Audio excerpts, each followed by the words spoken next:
Hallelujah! Hallelujah! အသက်ရှင်တော်ဖရာသခင်ကိုဒီနေ့ညမှာမိုးထဲလေထဲမှာပေါ့နော်ကိုရောကိုကိုကွယ်ဖို့ရန်အတွက်လာရောက်တော့ယုံကြည်တော်ရောက်ချင်းစိတ်တိုင်းပေါ်မှာဖရာရှင်ကောင်းချီးပေးပါစေဟုတ်ပြီအခုချိန်မှာပေါ့နော်အခြားမသွားခင်မှာဖရာသခင်ရဲ့ကောင်းမြတ်ကြောင်းကိုဝန်ခံစီချင်ပါတယ်ဖရာသခင်ကောင်းမြတ်ပါတလားဘယ်ချိန်မှာကောင်းမြတ်လဲဟုတ်ပြီအမေရိကန်ကောင်းမြတ်တဲ့ဖရာသခင်ဖြစ်တယ်ဘယ်လိုဝန်ခံမလဲဆိုလို့ရှိရင်ဖရာသခင်ကောင်းမြတ်ပါတယ်အချိန်တိုင်းနာရီတိုင်းစက္ကန့်တိုင်းမှာဆိုပြီးတော့3ချိန်ကြွေးကြော်ဝန်ခံကြရအောင်1 2 3ဖရာရှင်ကောင်းမြတ်ပါတယ်အချိန်တိုင်းနာရီတိုင်းစက္ကန့်တိုင်းမှာဖရာရှင်ကောင်းမြတ်ပါတယ်အချိန်တိုင်းနာရီတိုင်းစက္ကန့်တိုင်းမှာဖျားရှင်ကောင်းမြတ်ပါတယ်အချိန်တိုင်းနာရီတိုင်းစက္ကန့်တိုင်းမှာအာမင်အရောက်တိုင်းမှာကောင်းမြတ်တယ်လို့ပေါ့နော်အသင်းတော်ပေါ်မှာလည်းကောင်းမြတ်တဲ့ဖျားသခင်ဖြစ်တယ်ဟာလေလုယာနေ့စဉ်တိုင်းမှာပို့ဆောင်တဲ့ဖျားသခင်ဖြစ်တယ်ဝက်ပြုတ်ကိုကိုယ်ချင်းအစီအစဉ်တိုင်းမှာတစ်ခုပြီးတစ်ခုပေါ့နော်တပတ်ပြီးတပတ်ပို့ဆောင်တဲ့ဖရာသခင်ဖြစ်တယ်လုံနိုင်လုံတာမဟုတ်ဘဲနဲ့ဖရာအတူပါရှိခြင်းတာလျင်ဖြစ်ပါတယ်လို့ဒီနေ့မှာဘယ်လိုဝန်ခံမလဲဆိုလို့ရှိရင်ဖရာသခင်ကောင်းမြတ်ပါတယ်ဇက်စီအသင်းတော်ကြီးပေါ်မှာဆိုပြီးတော့ပေါ့နော်3ချိန်ဝန်ခံစီခြင်းပါတယ်1 2 3ဖရာရှင်ကောင်းမြတ်ပါတယ်ဇက်စီအသင်းတော်ကြီးပေါ်မှာဖျားရှင်ကောင်းမြတ်ပါတယ်ယစီရဲ့အသင်းတော်ကြီးပေါ်မှာဖျားရှင်ကောင်းမြတ်ပါတယ်ယစီရဲ့အသင်းတော်ကြီးပေါ်မှာအာမင်အာမင်အာမင်ဖျားသခင်ရဲ့ကောင်းမြတ်ကြောင်းကိုဝန်ခံတော်တဲ့သားသမီးအယောက်ချင်းစီတိုင်းပေါ်မှာဖျားရှင်ဆက်လက်ကောင်းချီးပေးပါစေဟုတ်ပြီအခုချိန်မှာပေါ့နော်ဒီအသင်းတော်မှာဒီမြန်မာအစီအစဉ်မှာပေါ့နော်ပထမအဦးဆုံးပါဝင်မဲ့သူကိုရှိခဲ့လို့ရှိရင်လက်များကိုမြောက်ပြီးတော့ပေါ့နော်ကျူဆူချင်ပါတယ်လို့ကျွန်မအနေနဲ့ပြောချင်ပါတယ်ရှိခဲ့လို့ရှိရင်မရှိဘူးလားဟုတ်ပြီဒီနေ့ကျွန်မတို့အသင်းတော်မှာပေါ့နော်ဒီတနာဝင်ကမဲ့ဆရာကတော့ဆရာ Olive ထန်ပြီးလောက်ခေါ်ပါတယ်သူမြန်မာပြည်ကနေလာတာဖြစ်ပါနဲ့ဆရာနဲ့ဆရာကိုလိုက်မဲ့သူရှိခဲ့လို့ရှိရင်ပေါ့နော်အားလုံးမတထပြီးတော့လက်ခုပ်တီးခြင်းအပြင်ဂုဏ်ပြုတ်ခြင်းပါတယ်လို့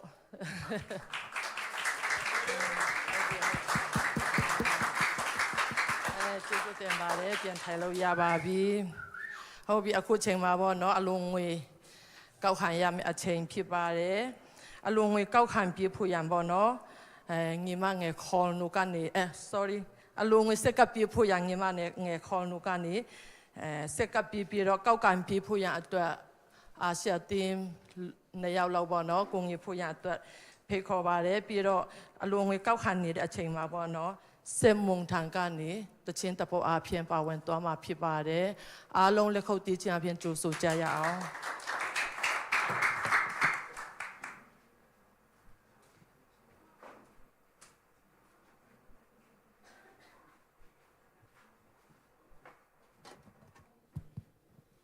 လူငွေတဲ့ဆက်ကဆူတောင်းကြအောင်ကိုရရှင်ကျေးဇူးတင်တဲ့တာသမီးတွေနဲ့ချိန်တွေတိုင်းပြန်လာပြီးပို့ဆောင်ပြီးတော့ကိုရအတင်းတော်ကိုရဘိမန်တော်ထဲမှာတာသမီးရောချင်းစီတိုင်းပြန်လာပြီးစုဝေးရတော့ခုံးပေးချက်ကိုရရှင်ရဲ့ကျေးဇူးတော်ကိုချီးမွမ်းတယ်ဒီနေ့ဒီချိန်မှာကိုရှင်မဖျားကိုရအတွက်တာသမီးဆေဖို့တဖို့ထဲပန်ထဲဝင်ကြမှာဖြစ်ပါတယ်ထဲဝင်ကြတဲ့တာသမီးရောချင်းစီတိုင်းပုံမှန်လည်းကိုရှင်ကောင်းကြီးပေးသနာရမှာပါတာသမီးရဲ့ထဲဝင်ခြင်းအဖြစ်အစာ30 60တရားမကတော့ကောင်းကြီးမင်္ဂလာများလည်းကိုရှင်ပြန်လာပြီးခံစားရတော့ခုံးပေးကင်ပေးသနာရမှာပါချောင်းပါဝင်မဲ့တာသမီးရောချင်းစီတိုင်းလည်းကိုရှင်ကောင်းကြီးပေးသနာရမှာမိကြောင်းယေရှုနာမ၌ဆုတောင်းစကားတောင်းကြပါ၏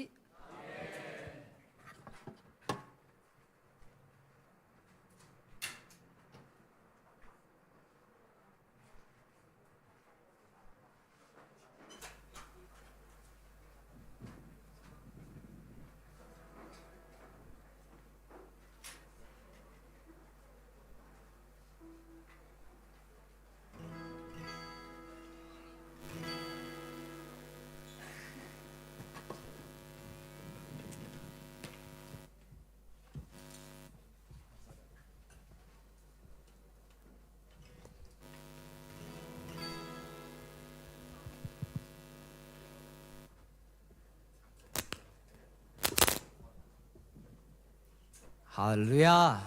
나마로 치문 바래. 와우. 피아따다 미리 베만 어테 마얀라 자래. 사시쿠 미어도 살랑 밥ပြောလဲ ဆိုတော့ အိုထာရဖျားကျွန်တော်ဤခွန်အားဗလာတေးဟူတော့ကိုရောကိုအကျွန်ုပ်ချစ်ပါ၏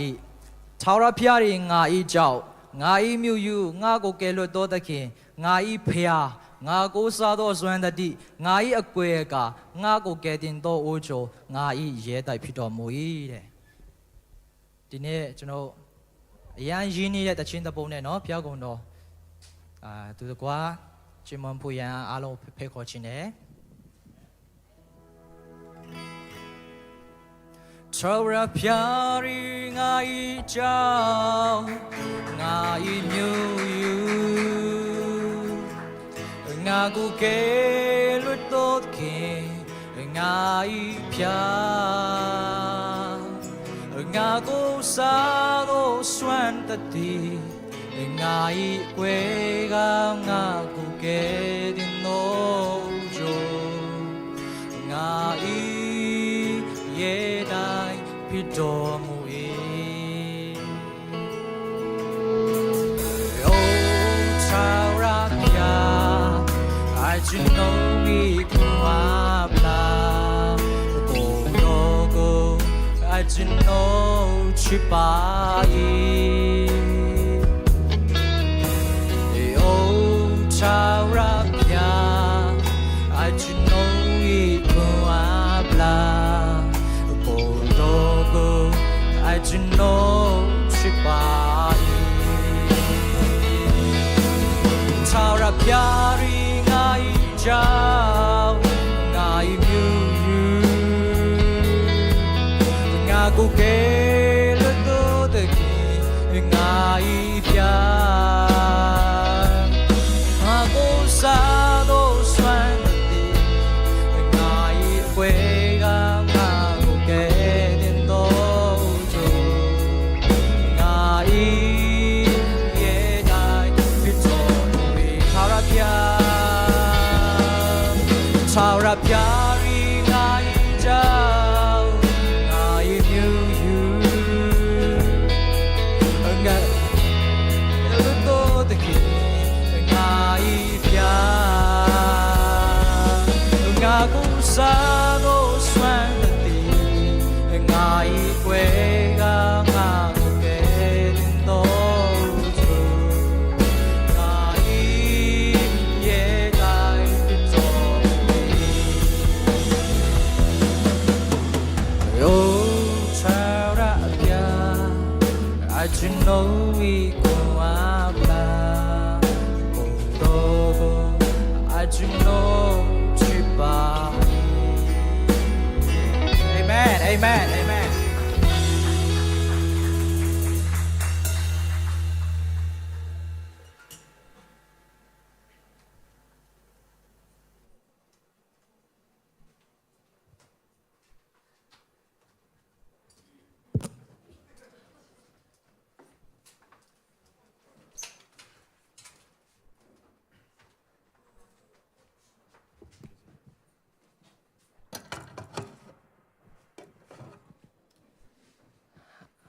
A long way up here, Dolagon, the chin up here, Dolagon, Pawan, Doro, Tatami, Yau, Taipoma, Piasian, Selecom, GPVC.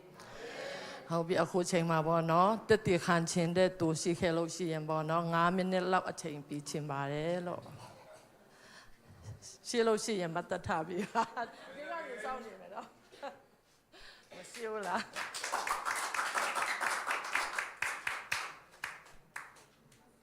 How be Masibu so yen. ဘာပဲဖြစ်ဖြစ်ကြီးညာဆရာရှိမလားဆရာမရှိဘူးเนาะကြီးညာဆရာမရှိဘူးဆိုရင်လည်းအခုဒီတနာကျမ်းနာရမယ့်အချိန်ဖြစ်ပါတယ်အားလုံးမတ်တထားပြီးတော့ဗောနော်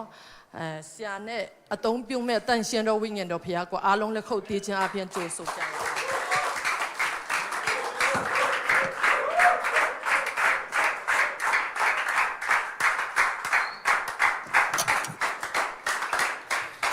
အာမင်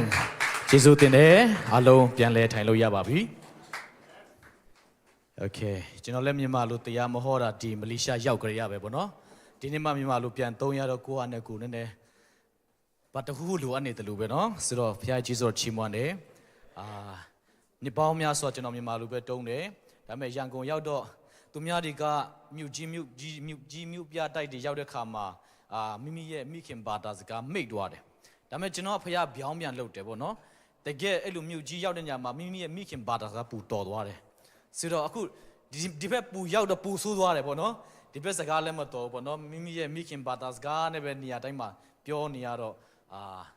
တကယ်ပေါ့နော်မြန်မာလူပြန်သုံးတဲ့ခါမှာနည်းနည်းရှာကလေးလာတယ်ပေါ့နော်ဒါပေမဲ့ဖခင်ရဲ့ကျေးဇူးတော်ပါပဲကျွန်တော်တို့ဘုရားနှုတ်ကပတ်တော်ကဘယ်လိုပဲပြအားလုံးနားလည်မယ်ထင်ပါတယ်ချင်းလို့ဟောရင်လည်းကုန်နားလည်မယ်ထင်တယ်ပေါ့နော်ဆိုတော့တခါကျရင်ရောပြီးတော့ဟောမယ်ပေါ့နော်ကျွန်တော်တို့ရောပြီးတော့ဟောမယ်တခါချို့ကျွန်တော်ဒီဘက်ဆိုဒီဘက်ရောက်ကြတဲ့ကျွန်တော်တို့ရဲ့ဒ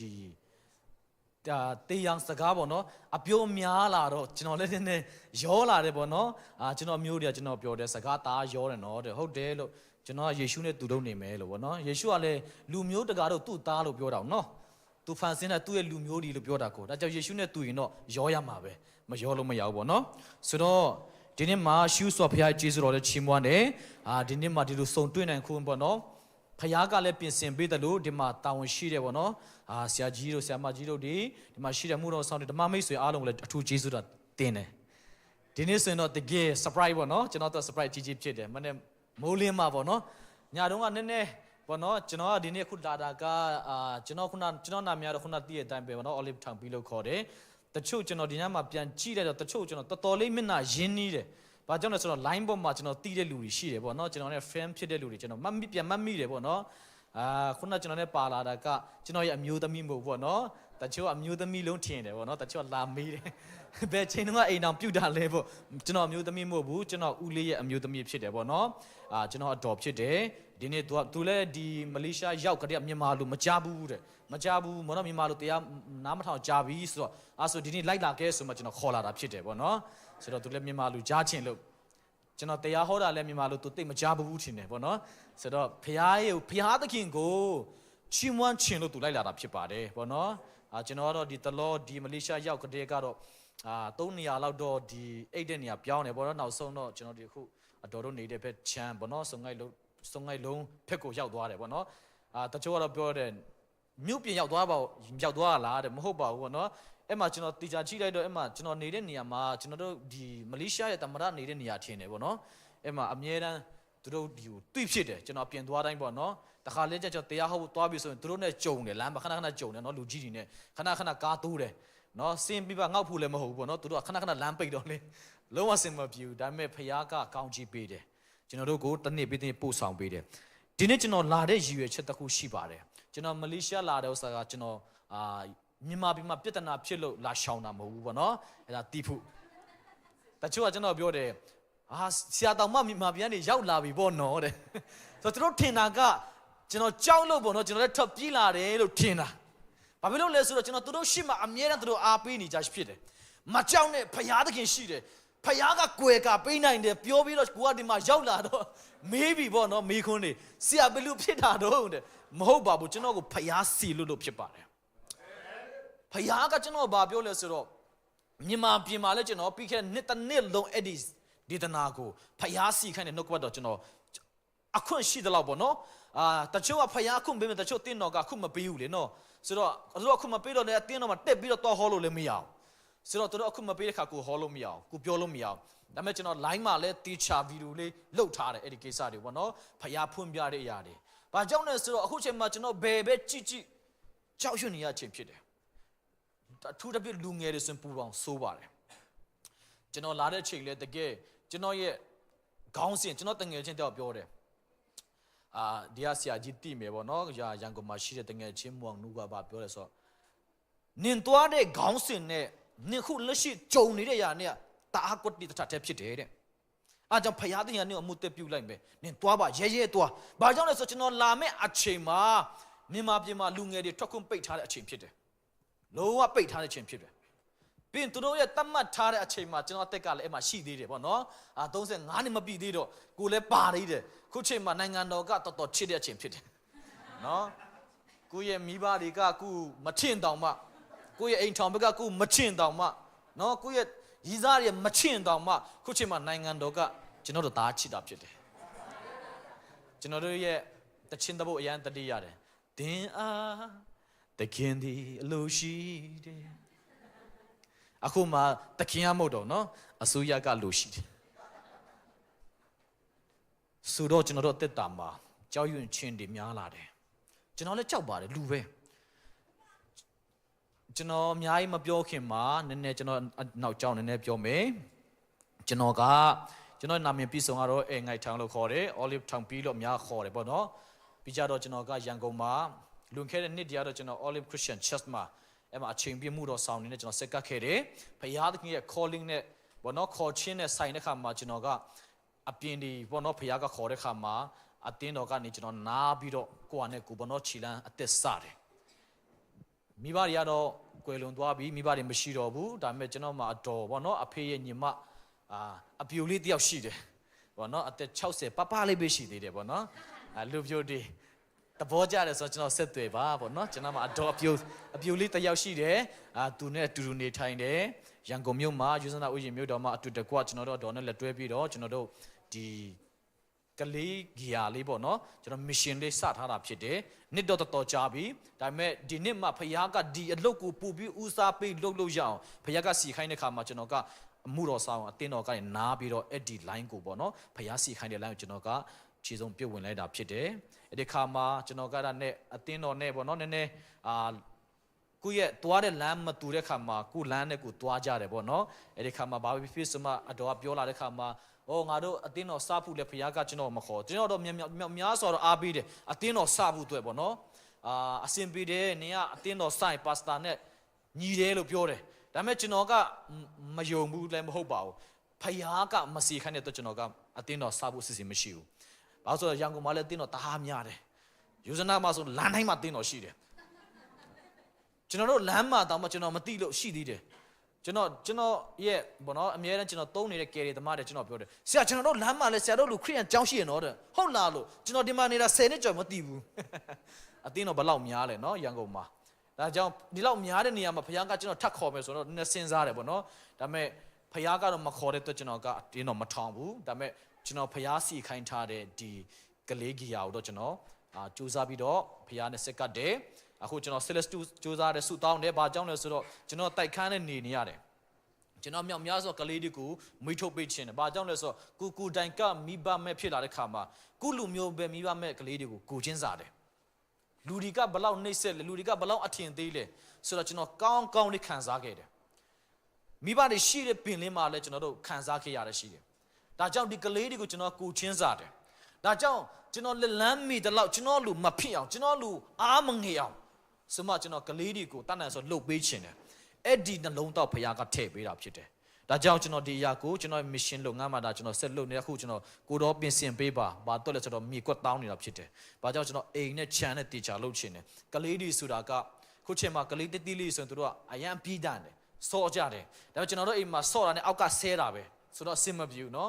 ခဏဆဲခံတာလည်းမကောင်းလေเนาะဆိုတော့တခါကျရင်အခုဆဲရုံလေးနဲ့မဖြစ်ဘူးနင်တို့ခွေးရနေရှုပ်တယ်ကွာဆိုကိုယ့်ရဲ့ဖခင်နာမတာထိတာဖြစ်တယ်ဒါကြောင့်ကျွန်တော်ဖခင်ပြောတယ်ကိုတော့နာမခဏတည်းကိုတော့နေနိုင်သေးတယ်ပေါ့အဲ့လောက်ပဲကျွန်တော်ဆုတောင်းတယ်ပေါ့နော်ကျွန်တော်မြေကွက်တောင်းတယ်ကျွန်တော်ဒါလည်းဆုတောင်းပေးကြပါဖခင်အလူတော်ရှိရင်မဖြစ်နိုင်တဲ့အရာဖခင်လက်ထက်မှာမရှိဘူးနော်ဒီနေ့ကျွန်တော်တို့ဆရာငယ်လေးတချင်းကိုဒီမှာပြန်ကြားတဲ့ခါမှာကျွန်တော်အရန်ခွန်အားရတဲ့စာပိုက်လေးအများကြီးထဲမှာတခုကျွန်တော်ပြောမယ်ဆိုရင်ဖခင်သခင်ကအလုံးစုံကိုပြင်ဆင်ပြီးသားဖြစ်တယ်ဒါပေမဲ့ကျွန်တော်တို့ကမသိလို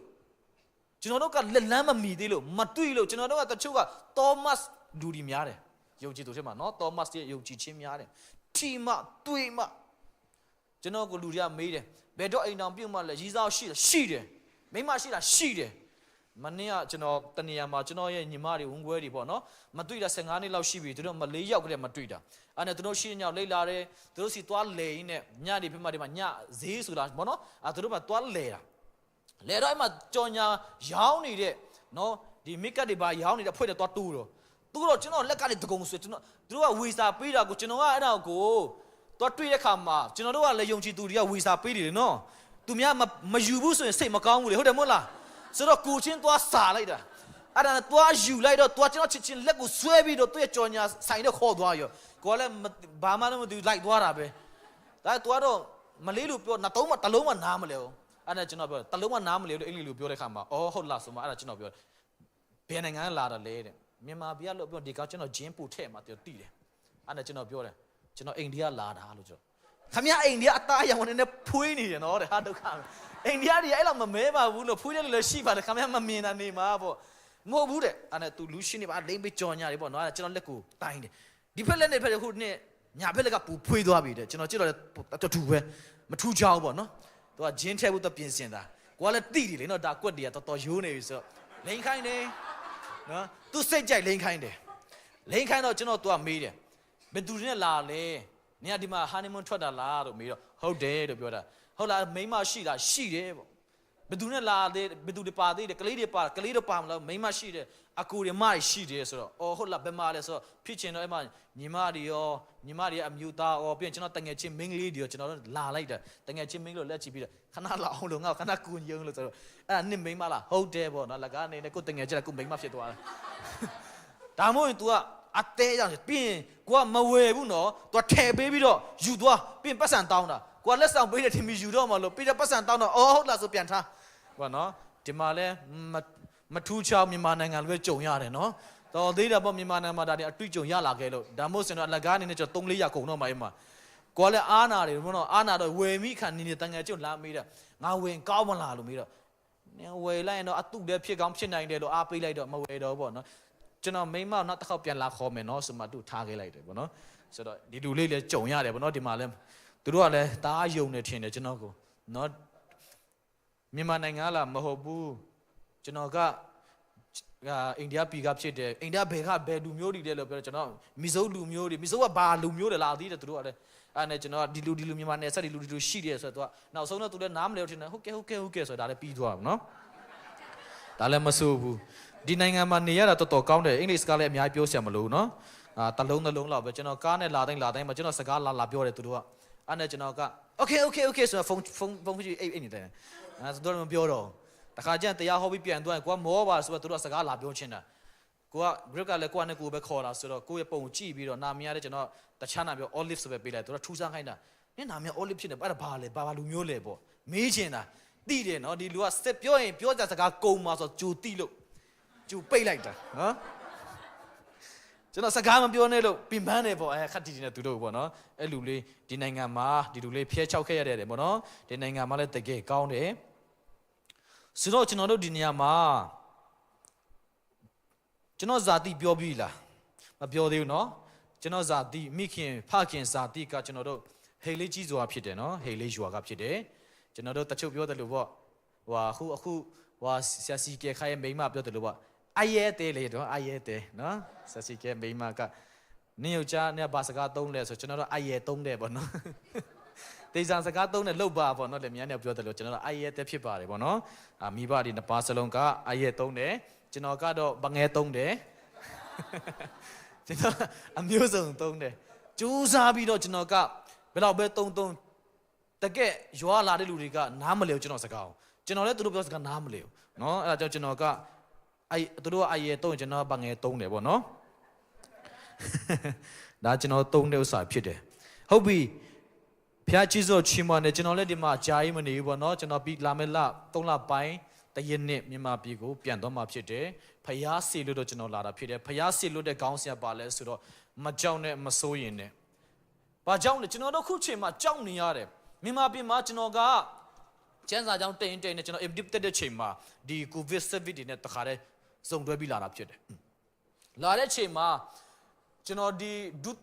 final year ရောက်တဲ့အခါမှာကျွန်တော်ကိုဖုန်းတကောဝင်လာတယ်ဝင်လာတော့ဗာလဲဆိုတော့ရက်ကွက်ကနော်ရက်ကွက်ကကျွန်တော်သူတို့ကရုံးဝင်ထားလို့ပဲထင်ထားတာအားတဲ့ရုံးကပြန်လာရင်တဲ့ရက်ကွက်ကိုဝင်ခဲ့ပါအောင်တဲ့โอเคဘာလို့မလဲမတီးဘူးပေါ့နော်ခက်တီတီနဲ့ပြန်သွားတာစာရွက်တရွက်ထုတ်လာရောထွက်ပြီးတော့အဲ့မှာကြည့်တော့စစ်မှုထမ်းဖို့အောက်မှာ10ယောက်မြောက်မှာကျွန်တော်မြင်ပါနေတယ်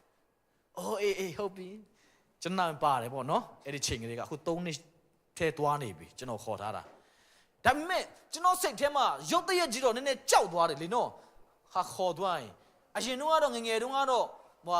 10တန်းအောင်ပြီဆိုကျွန်တော်ဘူလောင်းတင်တန်းတက်မယ်နော်ပြီးကျွန်တော်ကဘူလောင်းတင်တန်းတက်ကျွန်တော်လေတက်ထဲဝင်မယ်ကျွန်တော်လေမောင်းချင်တာကိုနော် အဲ့ကတည်းကကျွန်တော်ကြိုးစားတယ်အဲ့လက်ရှောင်လုပ်တယ်ပေါ့နော်ဘာကြောင့်လဲဆိုတော့လိန်မှုဆိုတာကကျွန်တော်တို့9ပေမကြော်လို့မရအောင်ဆိုတော့ဘာကြောင့်လဲဆိုတော့လိန်ရဲ့ liver တွေမြည်ဖို့လူတွေနော်မမြည်ဘူးဆိုရက်ပုပုဆိုမမြည်ဘူးဒါမောင်းလို့မရအောင်ဆိုတာတိထားတော့လိန်မယ်တောင်မှအမျိုးသမီးဆိုရင်တောင်မှနော်9ပေနဲ့9အထက်ဖြစ်ရမယ်လေနော်ဆိုတော့အဲ့ဒါတောင်းမင်းစီးမှအဲ့ဒါပူရှည်သွားတာဆိုတော့တချို့လူတွေကမပြည့်တဲ့လူတွေကလည်းကျွန်တော်ဘာကြောင့်သူတို့ရလဲဆိုကျွန်တော်ပြောပြမယ်သူတို့ကပီတိုင်းတဲ့အချိန်မှာနော်အမဝန်ထမ်းတွေကအင်္ဂလိပ်လူပြောပဲအင်္ဂလိပ်လူပဲသုံးတယ်သူတို့ကပီတိုင်းတဲ့အချိန်မှာသူတို့တောင်းမင်းနဲ့တိုင်းတယ်လေနော်တောင်းမင်းနဲ့တော့နင်းတောင်းမင်းကလည်းစင်းလို့ပြောတော့အင်္ဂလိပ်စကားမသိချင်ဟန်ဆောင်တာမစင်းဘူးခက်တည်နေပဲ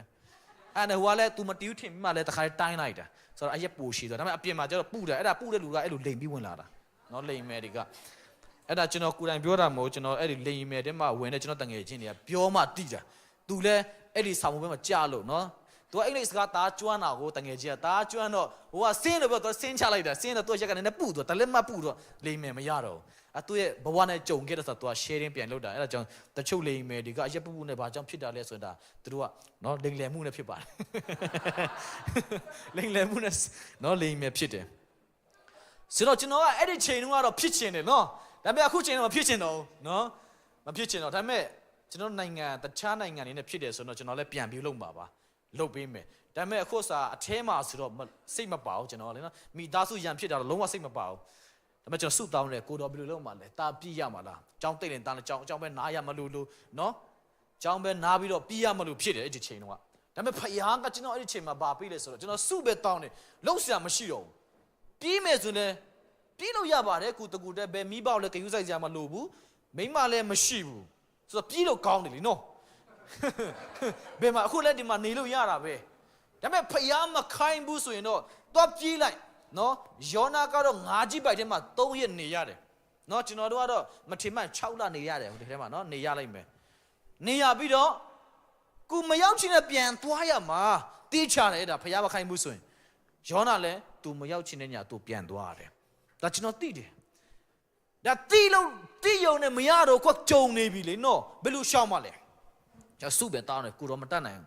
းဘာလို့ရမှလဲကိုတော့အဲ့ဒီချိန်မှာကျွန်တော်စုတောင်းတဲ့ချိန်မှာဖယားကကျွန်တော်ကိုဘာပြောလဲဆိုတော့တုတ်တန်ကျန်အခန်းကြီး1အပိုင်းငယ်33ကျွန်တော်မြန်မာလူရှိလားကွန်ပျူတာမှာရှိတယ်ဆိုရင်ကျွန်တော်တို့ထူပေးပါအောင်နော်တချို့ကကျန်းစာမှာဖတ်ဖြစ်တာလည်းရှိနိုင်တယ်ဒီနေ့အတွက်နော်ကျန်းစာမှာဖတ်ရသေးတာလည်းရှိနိုင်မယ်တချို့ကတော့ခုမှဖတ်ဘူးမယ်တချို့ဆိုလန်တောင်းမလန်ဘူးလို့ရှိမှာ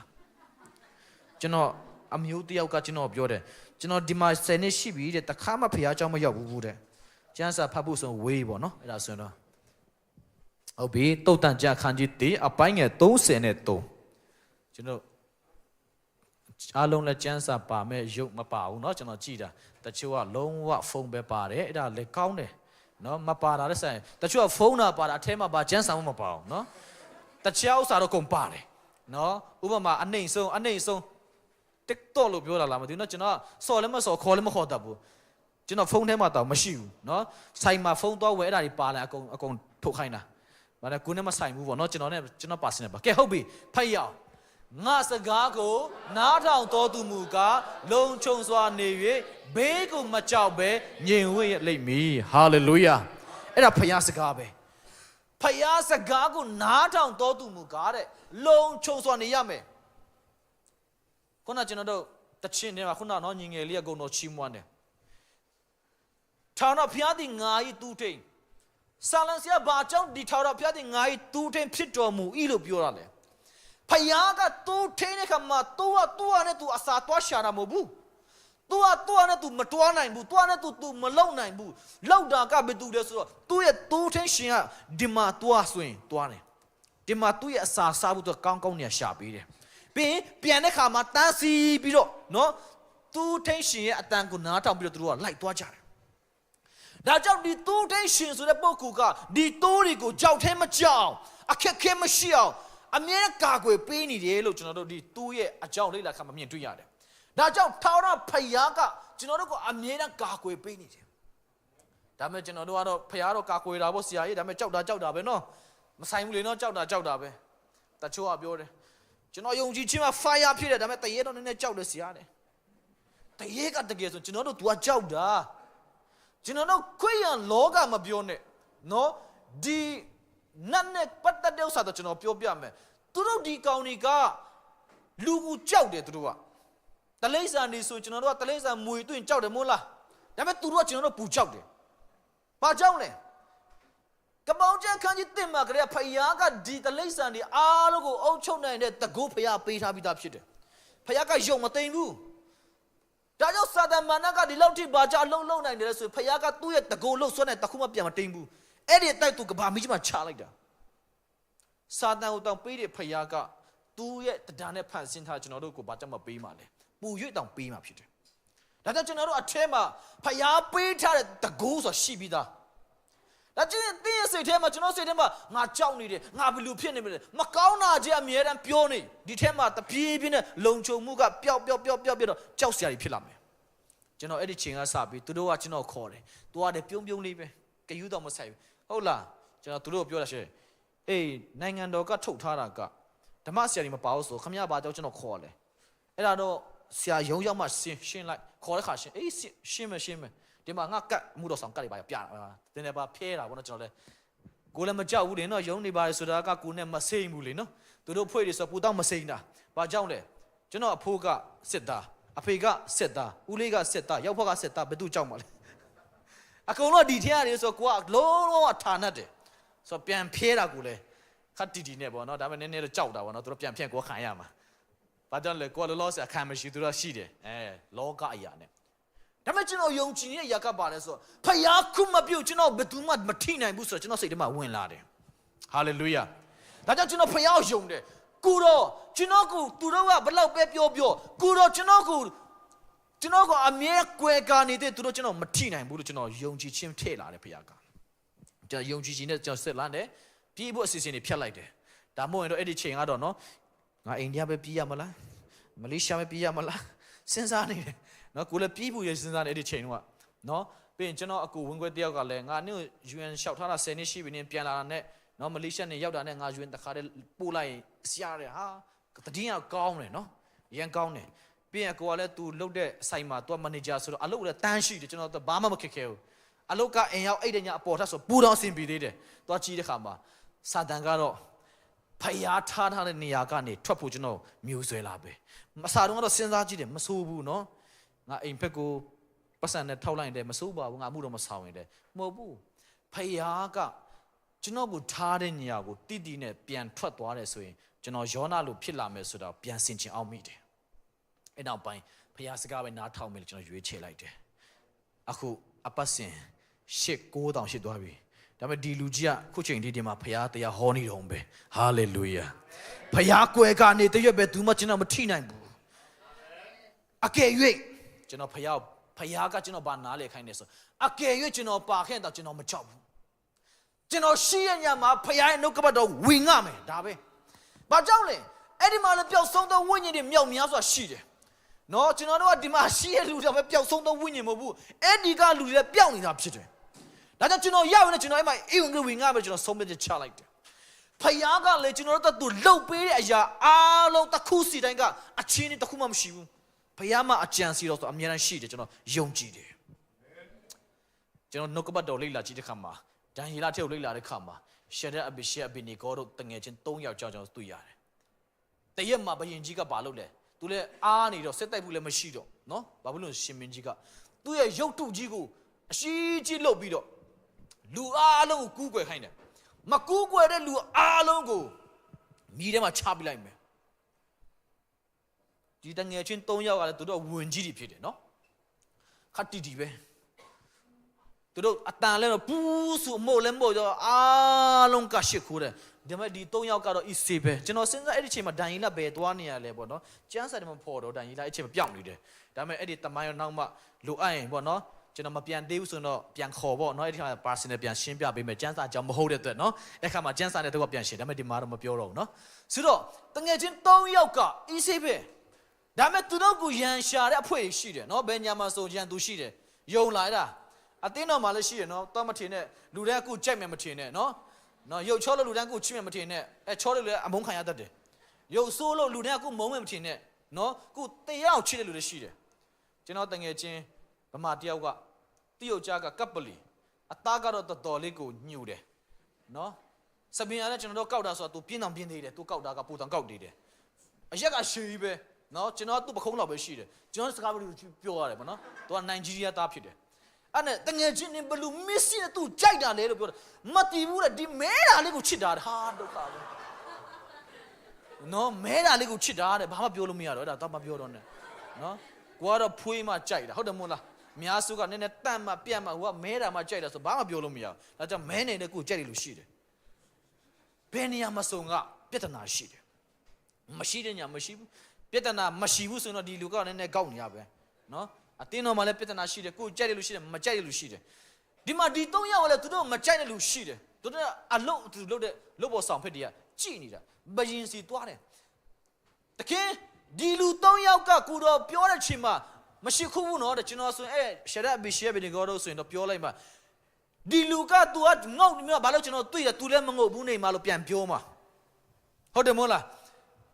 တချို့ကပြောတယ်မို့လားနင်ညတကောင်ကြီးလိုင်း၃ညဘာလို့နေရလဲတဲ့တကယ်တော့အဲ့ဒီတယောက်ကလည်းသုံးနေလို့သိတာလေဟုတ်တယ်မို့လားကျွန်တော်ဒီရောက်ကလေးကလိုင်းသိမသုံးနိုင်ဘူးလိုင်းတော့နော်ကျွန်တော်ကမြန်မာပြည်လိုပဲထင်ပြီးတော့လိုင်းကိုခဏခဏပိတ်မိတယ်နမျောတာပေါ့နော်ဒီတာကုန်မှာဆိုလို့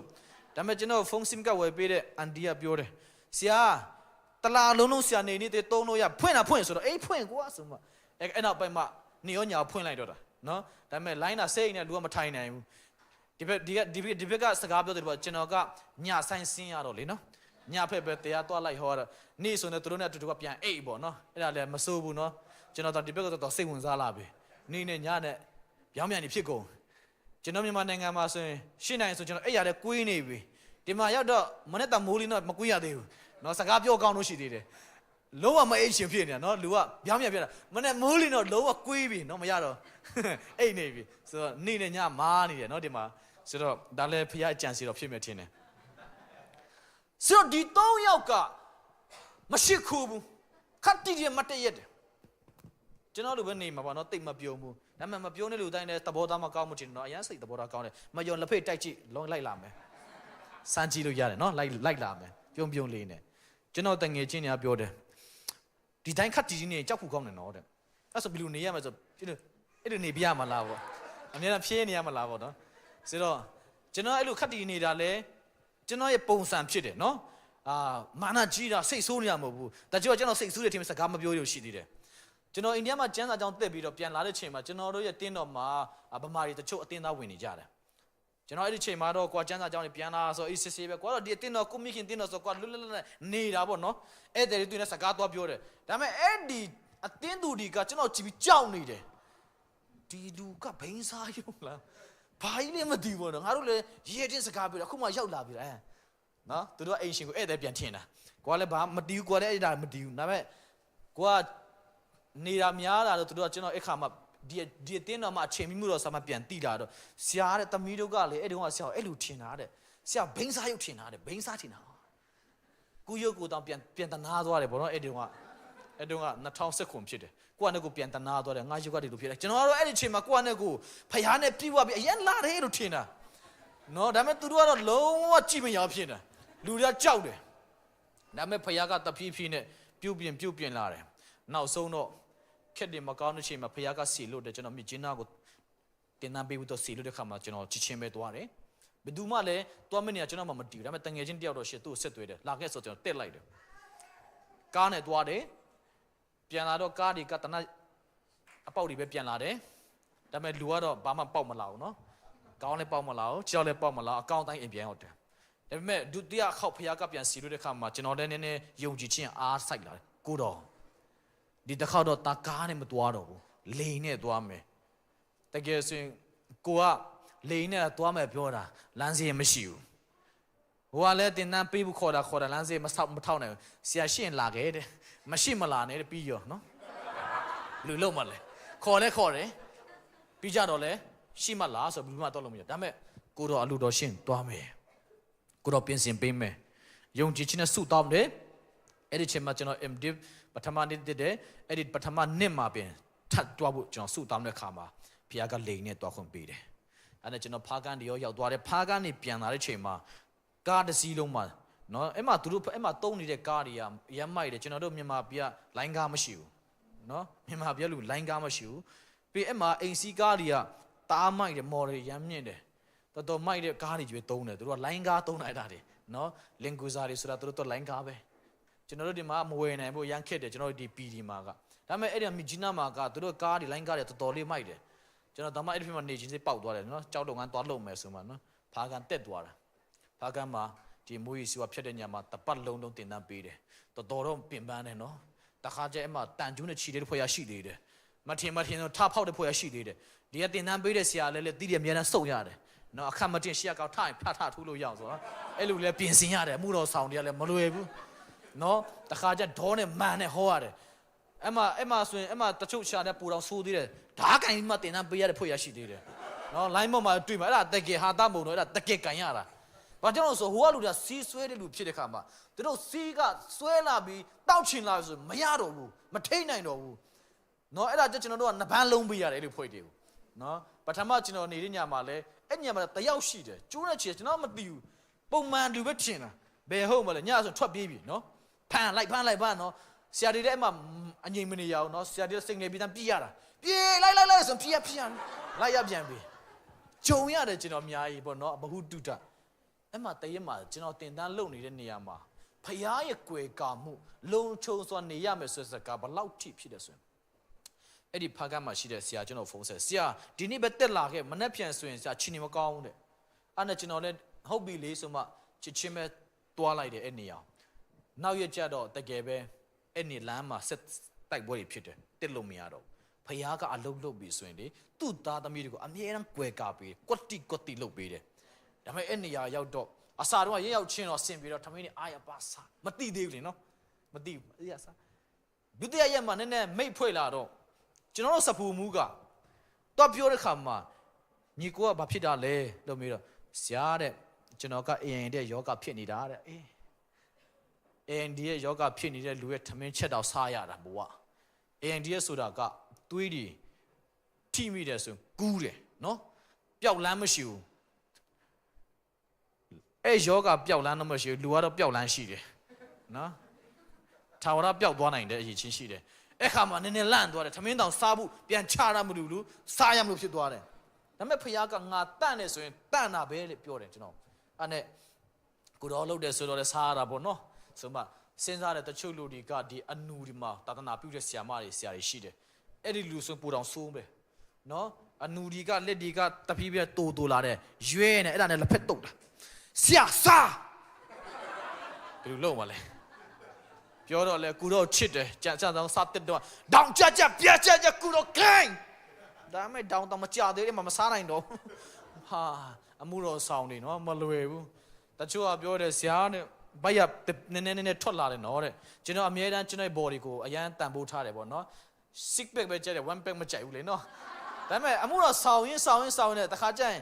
တီထိုင်တာများလို့လားမသိဘူး one pack ဖြစ်လာတယ်အဲ့နဲ့မဟုတ်ဘူးလို့ဒါကတကယ်တော့နင်တို့ယုံကြည်သူတွေလောက်တာတော့ငါဘိုက်တွေထွက်လာအောင်လို့ငါတို့ဘာလုပ်လဲနင်တို့ကဟုတ်တယ်လေလို့ဆရာတွေလာစုတောင်းလာတယ်ဆိုရင်လက်ဖေးပဲတိုက်နေတာတော့ပန်းသီးတော့လိမ်မော်သီးတော့ကျွေးပါလားလို့နင်တို့ဝိတ္တမစာလက်ဖေးချင်းနေလိုက်ထမင်းကျွေးဝတ်သားဆိုတက်ပြီပေါ့ကွာလို့ပြောလိုက်တယ်အဲ့ဒါလေဟုတ်တယ်နော်တဲ့ငါတို့အမားပဲတဲ့အေးနောက်ကမှတ်ထားဆရာတွေကို body လှလေးနဲ့တွေ့ချင်တယ် gym ဆိုင်တွားဆိုတာမဟုတ်ဘူးနဲ့အစားတောက်ဒီနော်ဝိမတက်အောင်ကျွေးပါနော်အိမ်လာတဲ့လက်ဖက်ကြီးပဲမဟုတ်ဘူးနော်တခြားကျွေးလို့ရပါတယ်နော်ဒါဘယ်သူတင်ပေးလိုက်တယ်လဲမသိဘူးနော်ဆရာကြီးလာလက်ဖက်တိုက်ရမယ်ဆိုတဲ့ကိစ္စအောင်နော်ဒါလည်းရှင်းရမယ်နော်မဟုတ်ပါလက်ဖက်မလို့ဘူးနော်ဟိုမှာပန်းသီးတို့လိမ်မော်တို့အနေဆုံးအေးအရင်တိုက်ချင်သေးတယ်ဆိုအုံးကြီးတွေပါတိုက်ဖို့အဲ့ဒါဝိကြတယ်နော်တော်တော်လေးကောင်းတယ်ကျမ်းမာရေးကောင်းတယ်ပန်းသီးတို့ဆိုရင်လည်းခန္ဓာကိုယ်သွက်လာတယ်ဒါမဲ့လက်ဖက်ကြီးနော်တချို့ကပြောတယ်အဖေးကြီးမလွယ်ဘူးเนาะဒါဆိုကျွန်တော်တို့ဒီမှာနေတော့ကျွန်တော်အမျိုးတွေကဒီမှာရှေ့တငယ်ချင်းဓမ္မမိတ်ဆွေတွေအရန်ချစ်တော့ဆိုင်ခေါ်သွားလိုက်ဟိုခေါ်သွားလိုက်ဒါပေမဲ့ကျေးဇူးတော်ပဲဖခင်ကကျွန်တော်ကိုမတည့်တဲ့ယောဂတစ်ခုပေးတယ်ဘာလဲဆိုတော့ကျွန်တော်ဒီဘက်ရောက်တော့ဒီဘက်မရောက်ခင်တော့လည်းရန်ကုန်မှာနည်းနည်းဖြစ်တယ်ဒါပေမဲ့ဒီဘက်ရောက်တော့ပို့ဆူသွားတယ်ကျွန်တော်မျက်နှာတစ်ခုတော့အင်ပြင်ထားတယ်ဒီပင်လဲစားလို့မရအောင်ဆရာဝန်သွားပြတယ်ရန်ကုန်မှာလည်းအဲ့လိုပဲဆရာဝန်တွေပြောတာပါဒါပေမဲ့ဒီဘက်ရောက်တော့မိတ်ချင်ဟန်စားပြီးစားကြည့်တာပေါ့နော်စစားချင်းစပြန်ဖြစ်သွားရောပြီးကြဝတ်သားစားလို့မရအောင်မဲသားစားလို့မရအောင် ငါစားလို့မရအောင်အဲ့ဒါကျွန်တော်ကနင်ဘာစားလို့ရတယ်ဆိုတော့ထမင်းလို့ဘာမှစားလို့မရတဲ့နင်ကအဲ့ဆိုဘာစားမလဲထမင်းကြက်သားတဲ့လားတဲ့တယ်အဲ့ဆိုတစ်ခေါက်ဆိုင်ခေါ်သွားတယ်အဲ့ဆိုတော့အိမ်ရောက်မှနင်ထမင်းပြန်စားခုလောလောဆယ်ခောက်ဆွဲဝယ်ကျွေးမယ်တဲ့โอเคဘာနဲ့စားမလဲကြက်သားခောက်ဆွဲကြက်သားနဲ့လို့အဲ့နဲ့ဟင်းလေးပါထည့်လိုက်ကွာတဲ့အဲ့ထည့်ကွာဘာဟင်းလေးဆိုကြက်ရီပြုတ်အဲ့ဆိုတော့အတုပ်လေးပါလေးနည်းနည်းလုံးနဲ့ကြက်သားတုပ်နာအကြော်ကြိုက်လားအဲ့ကြိုက်တယ်ပေါ့ကိုထင်တာကအရွက်ကြော်ထင်တာမဟုတ်ဘူးကြက်သားကြော်ချလာတာ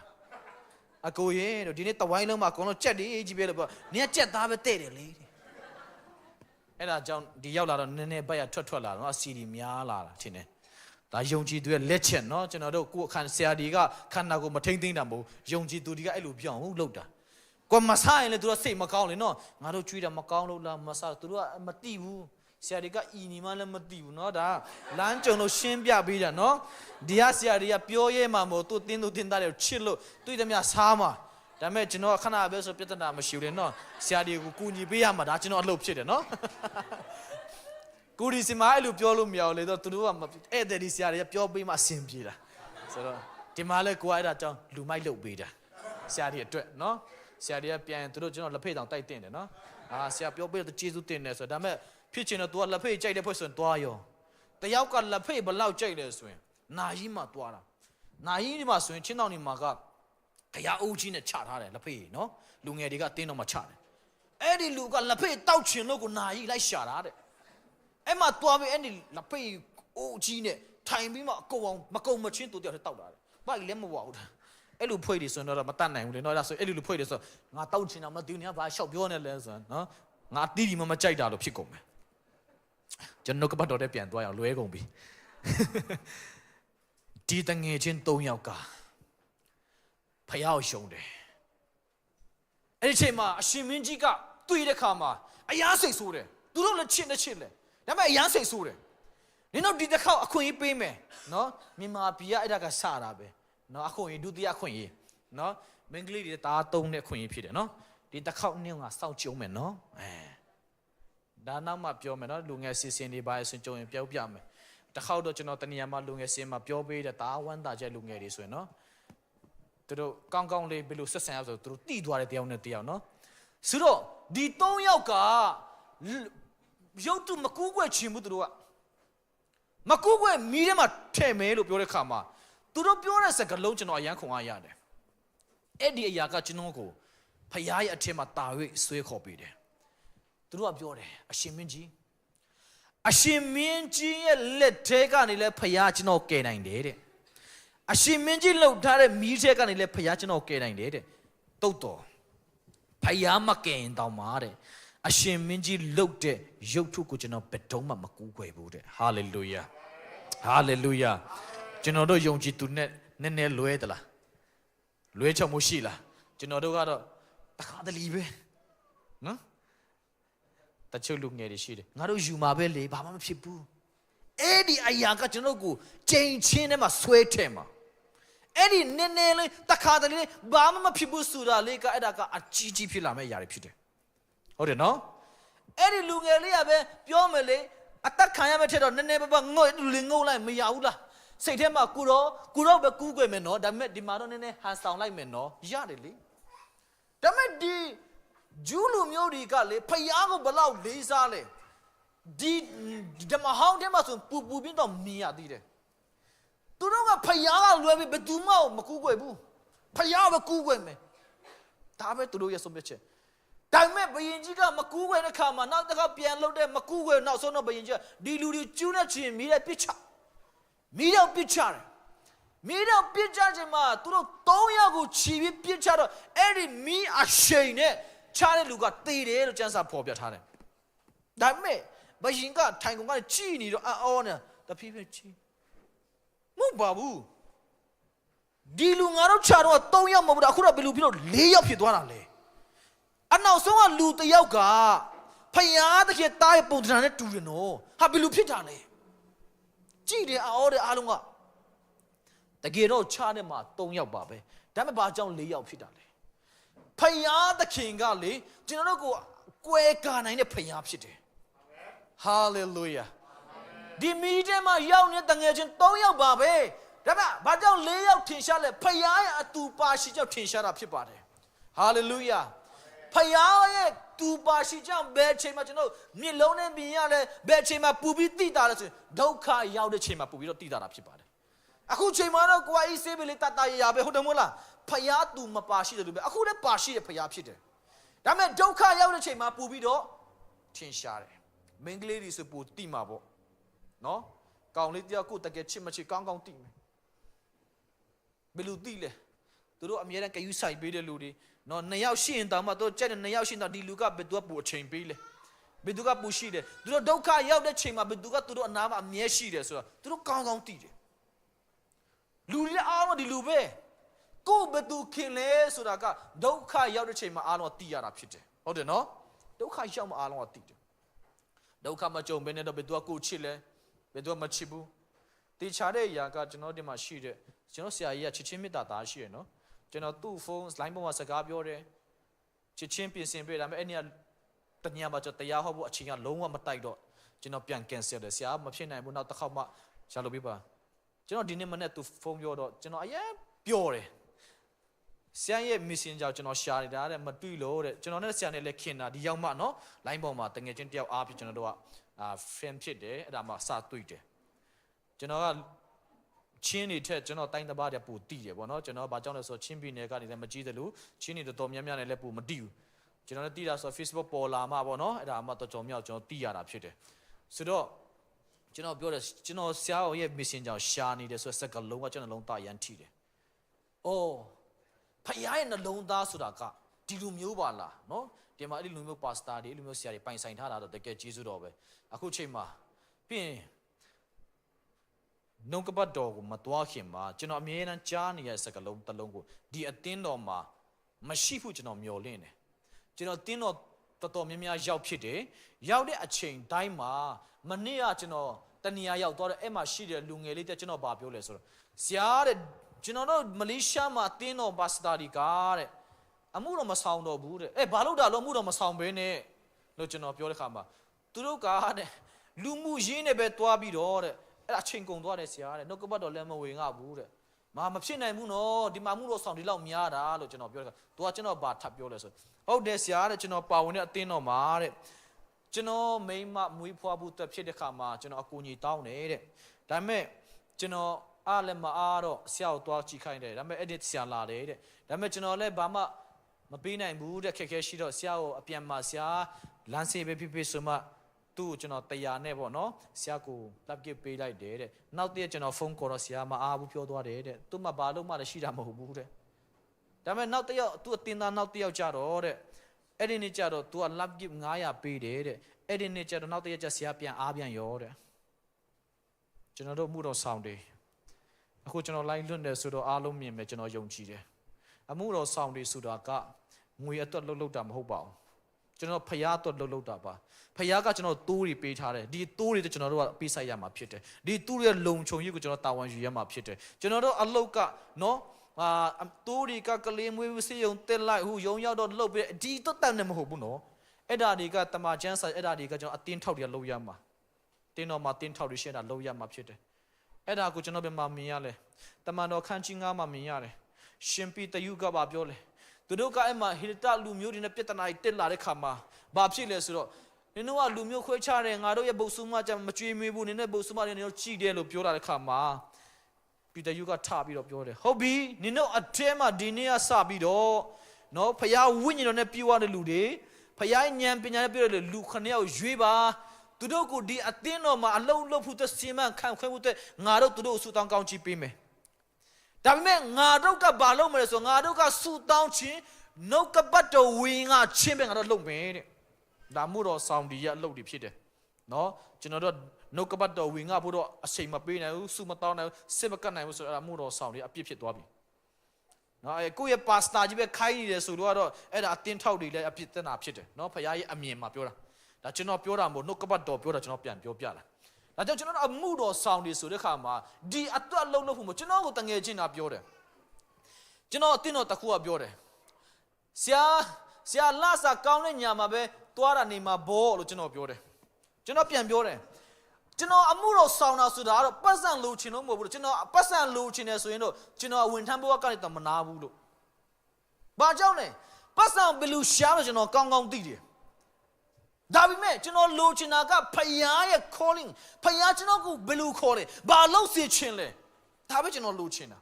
ဒါကြောင့်ကျွန်တော်ပတ်စံလိုချင်တာကျွန်တော်အလုပ်လုပ်မယ်လို့ကျွန်တော်အမှုတော်ဆောင်တာပတ်စံလိုချင်လို့မဟုတ်ဘူးလို့ပျောက်ဆုံးသောဝိညာဉ်တွေအတွက်ကျွန်တော်မှုတော်ဆောင်နေတာဖြစ်တယ်လို့နောက်တစ်ခုကဖျားခေါ်လို့ဖြစ်တယ်လို့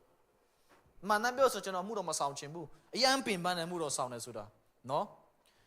ဥပမာကိုကရုပ်လေးအတင်းတင်းရှိမယ်တရားဟောပြီးတော့မင်္ဂလိဒီကခုစကားလာပြောမယ်ဆိုရင်တောင်မှတယောက်ကိုပူပြောရင်တောင်မှနောက်တရက်ဆိုရင်ဆရာကအဲ့ဒီကောင်မပူသဘောကျချင်တယ်အဲ့လူကျွန်တော်တနေရာမှာ youth pastor နဲ့လုပ်တယ်worship ဒီမှာပြဿနာတွေဖြစ်တယ်ဆရာနေပူမျက်နှာတာပေးတယ်နေကပူချောလို့နေမှာအလကားနေတဲ့ဒီဆရာနော်မျက်နှာဟူကောင်မပူကြိုက်တယ်လူဒီကောင်မကြိုက်တယ်လူနဲ့နာမည်တွေရှိတာမလွယ်ဘူးပြင်းစုတောင်းသွားတယ်ဖယားနိုးဆိုလို့ဒီညာသွားလိုက်တယ်ဟိုနေရာမသွားနိုင်ဘူးအပြောပြီးဆရာလူမျိုးခွဲခြားတယ်ဟိုမှာပဲစုတောင်းပဲဟိုလူကလက်ပြပူပေးနိုင်လို့နေမှာအများကြီးပဲမှုတော်ဆောင်ကြုံရနေရအဲ့ဒါကျွန်တော်ကမှုတော်မဆောင်ချင်ဘူးဘာဖြစ်လို့လဲတိလားအမှုတော်ဆောင်ရလှုပ်ရမဲ့လှုပ်လဲများတယ်ဒါကြောင့်ကျွန်တော်အလုပ်တစ်ခုပဲလုပ်ချင်တယ်ဒါကြောင့်ကျွန်တော်အမှုတော်ဆောင်ဘဝကနေကျွန်တော်နားပြီးလိုက်တယ်တရက်မှာ2019မှာကျွန်တော်မှုတော်ဆောင်နားလိုက်တယ်ကျွန်တော်လောကလုံးပြန်လုပ်တယ်ကျွန်တော် One Sport Company မှာစားလုပ်တယ်အားကစားပစ္စည်းရောင်းတဲ့ညမှာတလားလောက်တော့ပြီးတော့မပြောတော့ကျွန်တော် EBC Company မှာပြောင်းမယ်အဲ့မှာမန်းလေးမှာ6လလောက်လုပ်ပြီးတော့မန်းလေးမှာကျွန်တော်ခရီးထွက်ရင်းနဲ့မင်းချမြို့မှာကျွန်တော်6နှစ်ဖက်ဆက်လို့ accident ဖြစ်ပြီးကျိုးသွားတယ်အဲ့အချိန်မှာတတိမရသေးဘူးနော်ခြေတော့ပြန်ကောင်းတော့ငါအလုပ်ကြိုးစားမယ်ဒါပဲစိတ်ထဲရှိတယ်ဒါပေမဲ့ဖယားကသူ့အတွက်ခေါ်တယ်ဖြစ်တဲ့အတွက်ဘယ်လိုနည်းမဲ့ဆိုဖယားကျွန်တော်လက်မလွတ်ဘူးကျွန်တော်ကပြန်ပြီးထွက်ပြေးတာဖယားရဲ့ထံတော်မှာဒါပေမဲ့ဖယားကအရန်ချစ်တယ်ဖယားဖြစ်တယ်ပြန်ခေါ်တယ်လူတွေကတော့ကျွန်တော်အသုံးမချဘူးလူတွေကတော့ကျွန်တော်ကိုဒီလူကဘာမှကူစားလို့မရဘူးဉာဏ်ပညာလည်းမရှိဘူးဘာမှတက်ကြွခြင်းလည်းမရှိဘူးအသုံးမချဘူးလို့ထင်ကောင်းထင်မယ်ဒါပေမဲ့ဖယားကတော့ဒီအသုံးမချတဲ့လူတွေကိုနော်0ဖြစ်နေကျွန်တော်တို့ကိုဟေးရိုးဖြစ်တော့ဖယားကအရှိကနေသူကဥဆောင်ပေးနေမှာဖြစ်တယ်ဟာလေလုယာအဲ့ဒီချိန်မှာဆေးရုံရောက်သွားတယ်မန်းလေးဆေးရုံကြီးရောက်သွားတဲ့ခါမှာကိုမဆေးလက်ကြာနေတာဆေးရုံမှာနေလိုင်းကြီးဖွင့်ပြီးအော်စီကနေဆီယမတဲ့ဖုန်းခေါ်ရောဆရာဖယားစကားလည်းနားမထောင်နဲ့ဆရာအခုခြေတော့ကြိုးရင်မို့လားကောင်းတယ်ဟာဒုက္ခပဲပြန်ပြောရမှာလည်းမဟုတ်ဘူးနော်ပြန်ဆဲရမှာလည်းမဟုတ်ဘူးခြေတော့ကြိုးနေတာအာမပေးစုမတောင်းပဲဘာတွေပြောနေရလဲဒါမဲ့ဆရာခြေတော့ကြိုးတော့ကျမကြားတယ်တဲ့ဒါမဲ့ကျမဆရာကိုတဲ့ဘယ်တော့မှလာမကြည့်ဘူးတဲ့ပြီးရောအလူငယ်လည်းမပူပေးဘူးတဲ့ဟာပြီးရောဘာလို့မလ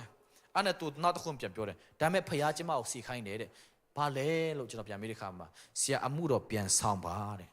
အော်ဟုတ်ကဲ့စိတ်မပါသေးဘူးဟုတ်ကဲ့ဒါမဲ့ဆရာအမှုတော်ဆောင်ဖို့အတွက်ကျမ music ထည့်ပေးမယ်ဆိုတော့သူကျွန်တော်ပတ်စံလမ်းပို့ပေးတယ်တဲ့အဲ့ဒါဆရာနာလို့ကျွန်တော်ပို့တာမဟုတ်ဘူးနော်တဲ့အမှုတော်ပြန်ဆောင်ဖို့အတွက် zip ကောင်ဖြစ်တယ်တဲ့ဟုတ်ကဲ့စိတ်ထဲမှာတော့အေးဆေးပဲငါပြန်ကောက်အလုပ်ပဲလုပ်မယ်အလုပ်ပဲကြိုးစားမယ်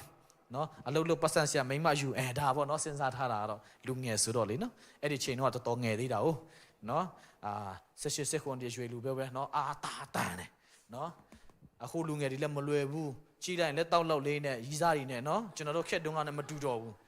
ကိုရီခက်တုန်းကတကယ်ပြောတာကျွန်တော်တို့ဒီငယ်တုန်းကကြောင်းတက်တုန်းက8တန်း9တန်းတွေအရက်ရှည်တဲ့ကြီးတွေဒါပေမဲ့တန်းလန်းနဲ့ရေချိုးတုံးအခုက3-4တန်းပဲရှိသေးတယ်နော်ချိန်တူတဲ့လူကရှိသေးတယ်ကျွန်တော်ရွာမှာရောက်တဲ့ခါမှာဘုန်းကြီးကျောင်းမှာနော်ဓမ္မစကူလာတက်တဲ့ကလေးလေးတွေရှိတယ်တရက်မှာကလေးလေးဒီ6နှစ်ကလေးတွေက2ယောက်ပျောက်သွားတာဘုန်းကြီးလိုက်ရှာတယ်နောက်ဆုံးတော့အဲ့ဒီဓမ္မစကူရဲ့ကျောင်းရနောက်မှာအဲ့ကလေးတွေကထိုင်ပြီးမှစကားပြောနေတယ်အဲ့နဲ့ဘုန်းကြီးကဟဲ့ကလေးဘာလုပ်နေကြလဲတော့မေးတော့ကလေး2ယောက်ဆိုကြောက်နမတရက်တော့လက်ပိုက်ပြီးချီအဲ့နဲ့တယောက်မှစကားပြောဘာဖြစ်ဘာလုပ်ကြလဲလို့မေးတော့ကလေးမလေးကမောင်ပြောလေတဲ့ဟာ6နှစ်ပဲရှိသေးတယ်စကားပြောတယ်ရှိသေးမောင်ပြောလေဆိုတော့ကျွန်တော်တို့ကဘူးပေါ်ရတာပြရတော့မှဖြစ်တယ်မလွယ်တော့ဘူးနော်တငယ်ချင်းတယောက်ပြောတယ်ငါတို့ဒီကတော့တဲ့ဘူးပေါ်ရတာတွားတော့မထင်နဲ့တဲ့အဲ့နဲ့ကျွန်တော်ပြောတယ်မပူနဲ့တော့ငါဘူးပေါ်ရတာငါဖျားလူတော့ရှင်းငါဘူးပေါ်ရတာဖွင့်မယ်လို့နင်းတော့ငါတညာထားပေးမယ်လို့ နော်အားမငယ်ကြနဲ့နော်တချို့ဘူဘဝိတာမရှိလို့စိတ်တမကြနဲ့ကျွန်တော်မကြခင်ဖခင်လမ်းဖွင့်ပေးဘူဘဝိတာလည်းဖွင့်ခြင်းဖို့ဆုတောင်းနေတာဖြစ်တယ်နော်အဲ့ခါမှာ booking တင်ထားဆရာကျွန်တော်တို့တခန်းလောက်ချပေးပါနော်လုံးဝစိတ်ချမ်းသာတာဖြစ်စရာအထီးမကြံစီရဘူးအဲ့ဒီမှာနော်ကျွန်တော်ယူပါရုံရှိတယ်လုံးဝဧကဘလောက်ဘယ်လိုအနာခံဘနော်ဘူဘဝိတာပျော်ဖို့အတွက်ဆရာမတွေဘယ်လိုပုံစံငားမယ်ဆိုတာစကျွန်တော်စီမံကိန်းချနေတာဖြစ်တယ်ဖခင်လူတော်ရှိရင်တော့ဖခင်ကအချိန်တိုင်းပေါ်ပြီးမှဖြစ်တယ်ဒါတွေလုပ်ဖို့ရှိတယ်အားငယ်ဖို့မလိုနော်ဒါပေမဲ့ကျွန်တော်တရက်မှာအင်္ဂလိပ်ဆရာရဲ့တရားဟောရှင်နားထောင်ရင်းနဲ့ပြန်ကြောက်သွားတယ်ကိုကနဲ့ကိုအဲ့မှာပြောတယ်ဆိုတချို့ကလူငယ်တွေကပြောတယ်တဲ့နော်အာဒံအဲ့ရင်းနဲ့အေဝါကိုပူပေးတဲ့ဖယားကဟုတ်တယ်နော်ဘောဇာလည်းအဲ့ရင်းနဲ့ဘာဖြစ်လဲသူရဲ့ချင်းမှာနော်သူ့မိန်းမရောက်လာတယ်ဆိုတော့ငါတို့လည်းအိတ်မဲလို့ပြောတယ်အဲ့ရင်တော့ဖယားရမှာပဲပေါ့နော်တယောက်တည်းနေတဲ့လူတွေကဖယားကပြင်ဆင်ပေးမယ်တဲ့ဒါပေမဲ့အဲ့ဒီဆရာဘာပြောလဲဆိုတော့နင်တယောက်တည်းနေတာလေတဲ့တခါတည်းစဉ်းစားတော့တဲ့နင်မွေလည်းဖြစ်နေမှုမယ်တဲ့အတိတ်ပဲသိလားတယောက်တည်းနေတာငါตายတယ်ပျော်ရွှင်တယ်မဟုတ်ဘူးเนาะတခါကျအဲ့ဒီလူကစာတန်ဖြစ်နိုင်တယ်ဆိုတဲ့အတိတ်ပဲเนาะကိုကအဲ့မွေကြီးဖြစ်နိုင်တယ်เนาะအာဒါနဲ့အေဝါကိုလဲစားတဲ့မွေလည်းကိုကဖြစ်ကောင်းဖြစ်နိုင်တယ်ဒါကြောင့်မဖြစ်အောင်တော့เนาะလိုအပ်တယ်ဒီနေ့ဆရာကမ်ဟောက်ရဲ့တရားဟောချက်ကိုတခုတွားတွေ့တယ်သူပြောလိုက်မှကိုကနဲ့ကိုစင်ချင်အောင်မိတယ်ယောက်ျားလေးနဲ့မိန်းကလေးကမတူဘူးတဲ့မင်းကလေးတွေကအားနည်းတယ်လူတွေဒါပေမဲ့ယောက်ျားလေးကပူနွဲ့တယ်တဲ့စဉ်းစားတယ်ဘာပြောချင်တာလဲဆရာကပေါ့နော်သူတို့ဘာကြောင့်ယောက်ျားလေးတော့ဗလာကြီးနဲ့ဘယ်သူမှမကြောက်ဘူးဟုတ်တယ်မဟုတ်လားရံပြင်းတော့ဒုတ်တိုင်းချကွဲဒါပေမဲ့တကယ်ကျတော့အရန်ဒူးညံ့နေတဲ့နော်အရန်ကြောက်လို့ကြတယ်တဲ့အဲ့ဒါတွေကတော့အိမ်အောင်ရှိတဲ့အမျိုးသမီးကပူတိမယ်တဲ့သူပြောတာပေါ့နော်သူတို့ယောက်ျားတွေဘလောက်ထိအားငယ်တယ်ဘလောက်ထိအားနှွဲ့တယ်ဆိုတာနော်တချို့အပြိုလေးတွေဆိုရင်ကိုရေးစားတိမှာပေါ့ကိုနဲ့တွေ့ရင်တော့သိရမလားမခုတ်တတ်ကြောင်ပဲလောင်းဝကြောက်ပါကိုကိုရအောင်ဆိုတော့ကြားဟဲ့နော်အဲ့လိုရှိတယ်ငါယောက်ျားဘယ်ကောင်းမှမကြောက်ဘူးကျွန်တော်တို့ရွာမှာကျွန်တော်ရောက်သွားတော့ကိုကသမင်းစားကိုလုပ်နေတာကြားသူမအော်တယ်ဘာလဲပေါ့ကြားတကယ်လာတယ်ထင်တာဘယ်ဟုတ်မှလဲအဲ့ဒီလူကမူးပြီးတော့ကြားဆိုလိုက်အော်နေတာနော်တကယ်တော့ तू ကကြားမဟုတ်နော်စွတ်ကြားတာအဲ့လိုလည်းရှိပါတယ်နော်ဟုတ်ပြီကျွန်တော်တို့ဒီလီဖောက်တာများတယ်ဆရာကိုကျွန်တော်ပြောတယ်ဆရာကျွန်တော်တို့အချိန်ဘယ်လောက်ရနိုင်မလဲလို့မေးတော့ဆရာစင်ပြီးတယ်လို့ပဲဆိုတော့နော်ကျွန်တော်အားလုံးကြည့်နေတယ်တေချာနားမထောင်ဆိုကာကြီးကနေပြန်စနေရတာဖြစ်တယ်တေချာနားထောင်နေဆိုတော့ဆက်သွားလို့ရတယ်နော်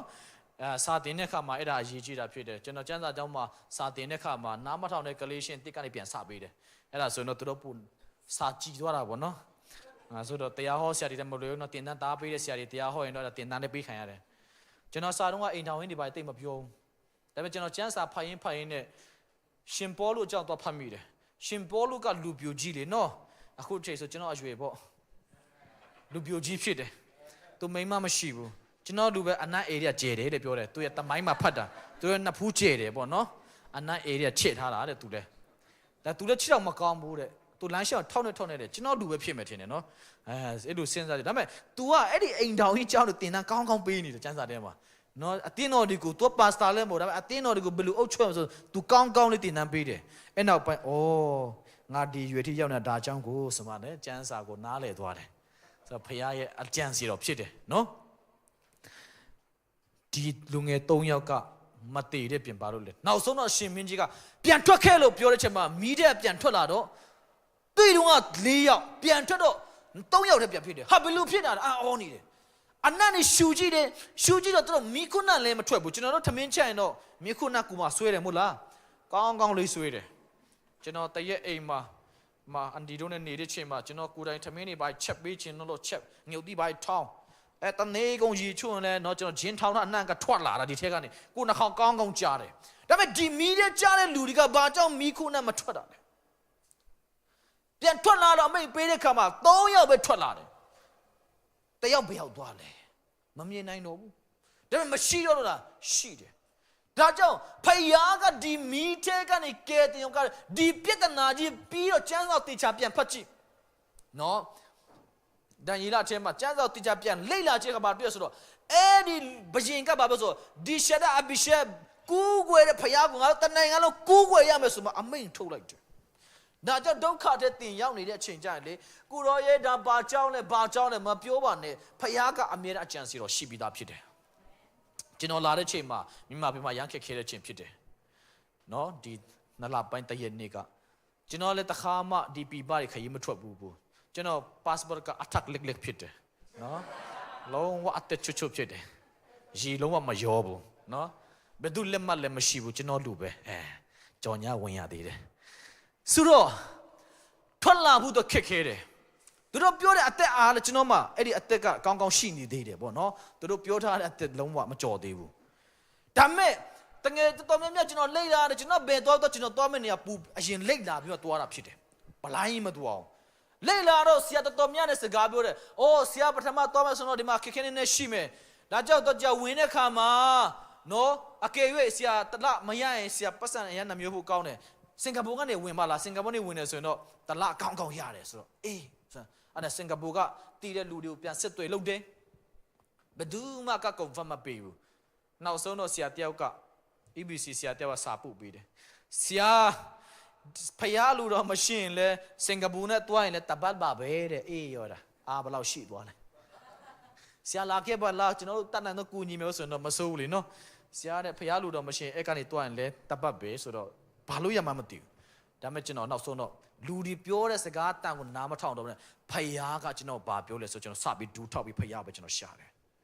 အဲ့ဒါနဲ့နောက်ဆုံးတော့ဖယားကတွားလို့ပြောတဲ့ခါမှာကျွန်တော်စင်ကာပူကနေမတွားတော့တိုက်လိုက်ပဲကျွန်တော်မလေးရှားတွားမယ်ဆိုတော့ကျွန်တော်ဆုံးဖြတ်ချက်ချပြီးတော့လေလည်းမဝေလိုက်တယ်ဗီဇာလည်းချစ်ချင်းရတယ်အဲ့နဲ့ချစ်ချင်းထွက်လာတယ်မထွက်ခင်နေမှာတချို့ပြန်ပြောပြန်ရောနေမထွက်ခင်ဖော်ရီပိုင်းခေါ်တော့ပါလားနော်အငါမိန်းမတွေပါခေါ်တော့ခိုင်းတာအဲ့ဒီကတွားမဲ့အမင်းကလေးတွေရှင်ဗောမိန်းမလိုဟန်ဆောင်ပြီးတော့လေမရဟန်နေမထွက်တယ်လို့ဟန်ဆောင်ခိုင်းတာနောက်ဆုံးစဉ်းစားကြည့်တယ်မလွယ်ပါဘူးလို့ကိုကအိမ်အောင်တော့မရှိမိန်းမခဏခဏရတာလည်းမကောင်းဘူးလေနော်ဆိုတော့စဉ်းစားရပြီလေကိုတော့အလူတော်ရှိတာစုပဲတောင်းတယ်စုတောင်းတော့ဖခင်ကတယောက်တည်းတွားခိုင်းတယ်အဲ့နဲ့ကျွန်တော်လည်းချစ်ချင်းလိန်လက်မပဲတယောက်တည်းတွားဖို့လုပ်လိုက်တယ်လိန်ကွန်းရောက်လာပြီနည်းနည်းတော့တော့တုံးတယ်နော်အကုန်ဆက်သားတော့ရှိအကုန်တော့ပြည့်ရှိတယ်ဒါပေမဲ့လူငယ်တွေနဲလာကြည့်တာဟဲ့ဘယ်သူမှလည်းမရှိဘူးဒါပေမဲ့တွားတယ်ကိုလည်းရောက်တော့ကိုဝင်တယ်ကောင်းတာမဝင်တယ်စင်ပြေတယ်အပေါ်ထက်တက်သွားတယ်ပေါ်ထက်တက်တော့အဲ့မှာစညှိတာပဲနော်တယောက်ပြီးတယောက်ပြန်ခိုင်းတာကိုလည်းရောက်တော့မယ်ကိုဆရာပဲအဲ့နဲ့ကိုရောက်သွားတော့အဲ့မှာအရင်မှတက္ကသိုလ်မှာစောက်တဲ့ရဲမီကဟိုဘက်သွားတော့ဟိုဘက်ကိုပြန်သွားဟိုဘက်ကနှစ်ပွင့်နဲ့ကောင်ကချစ်ချင်းခေါ်ပြီးတော့ကျွန်တော်ကြည့်တယ်ကွာမြို့တော့ငါလို့ပေးလိုက်မယ်ကွာဆိုမှခေါ်သွားပြီးတော့နေဖောင်ဖိထားရမားတယ်ဆိုတာတလူကျွန်တော်ငေါက်ပြန်ရောအဲ့နဲ့ကျွန်တော်ပြောစကားပြောဒီဖောင်ဖိထားအောက်ကောင်ဖိပေးတာလို့ပြောလိုက်တယ်ပြီးရောတာအဲ့နဲ့သူကငါ့ကိုလက်ဖေးဖို့ပေးအဲ့ဟုတ်ပြီလက်ဖေးကိုပေးနောက်တော့လာဝကဝင်အောင်မယ်နော်တဲ့ဝင်လာဝကမင်းကျွန်တော်ဖိပေးတာလို့ပြောလိုက်တာဟုတ်ကဲ့လာဝကဝင်တယ်မဝင်ခင်လေးမှာကျွန်တော်ရှေ့မှာမိန်းကလေး2ယောက်ရှိတယ်အဲ့နဲ့ကျွန်တော်လည်းနည်းနည်း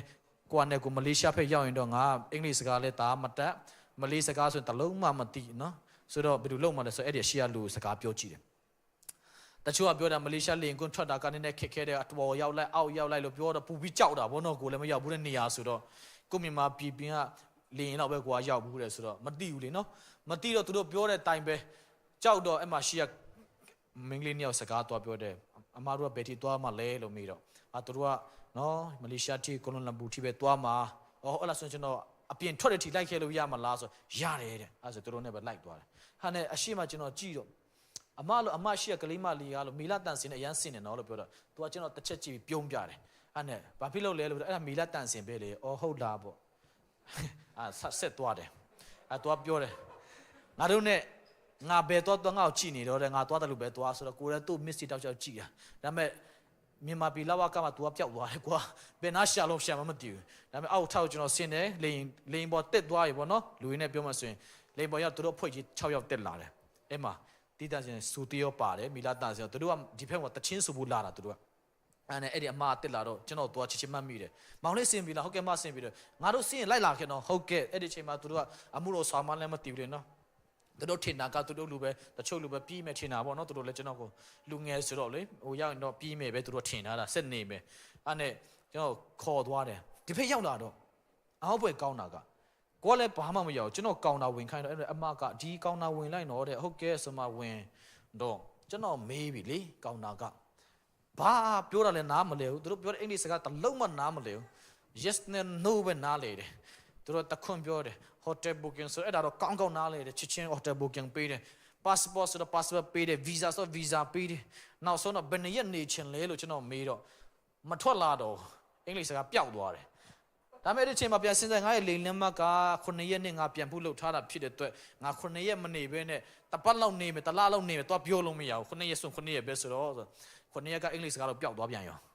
သူကြည့်ပြီးကြောက်နေတာကွာသူဘာပြောမလဲသူကမင်္ဂလိပ်ဖြစ်ပြီးမဲ့သူကပြုံးနဲ့ပြုံးနေသူစိတ်ဆိုးနေတဲ့ပုံစံဖြစ်နေတယ်ကျွန်တော်ဒိတ်ပေကကျွန်တော်ကြည့်တာ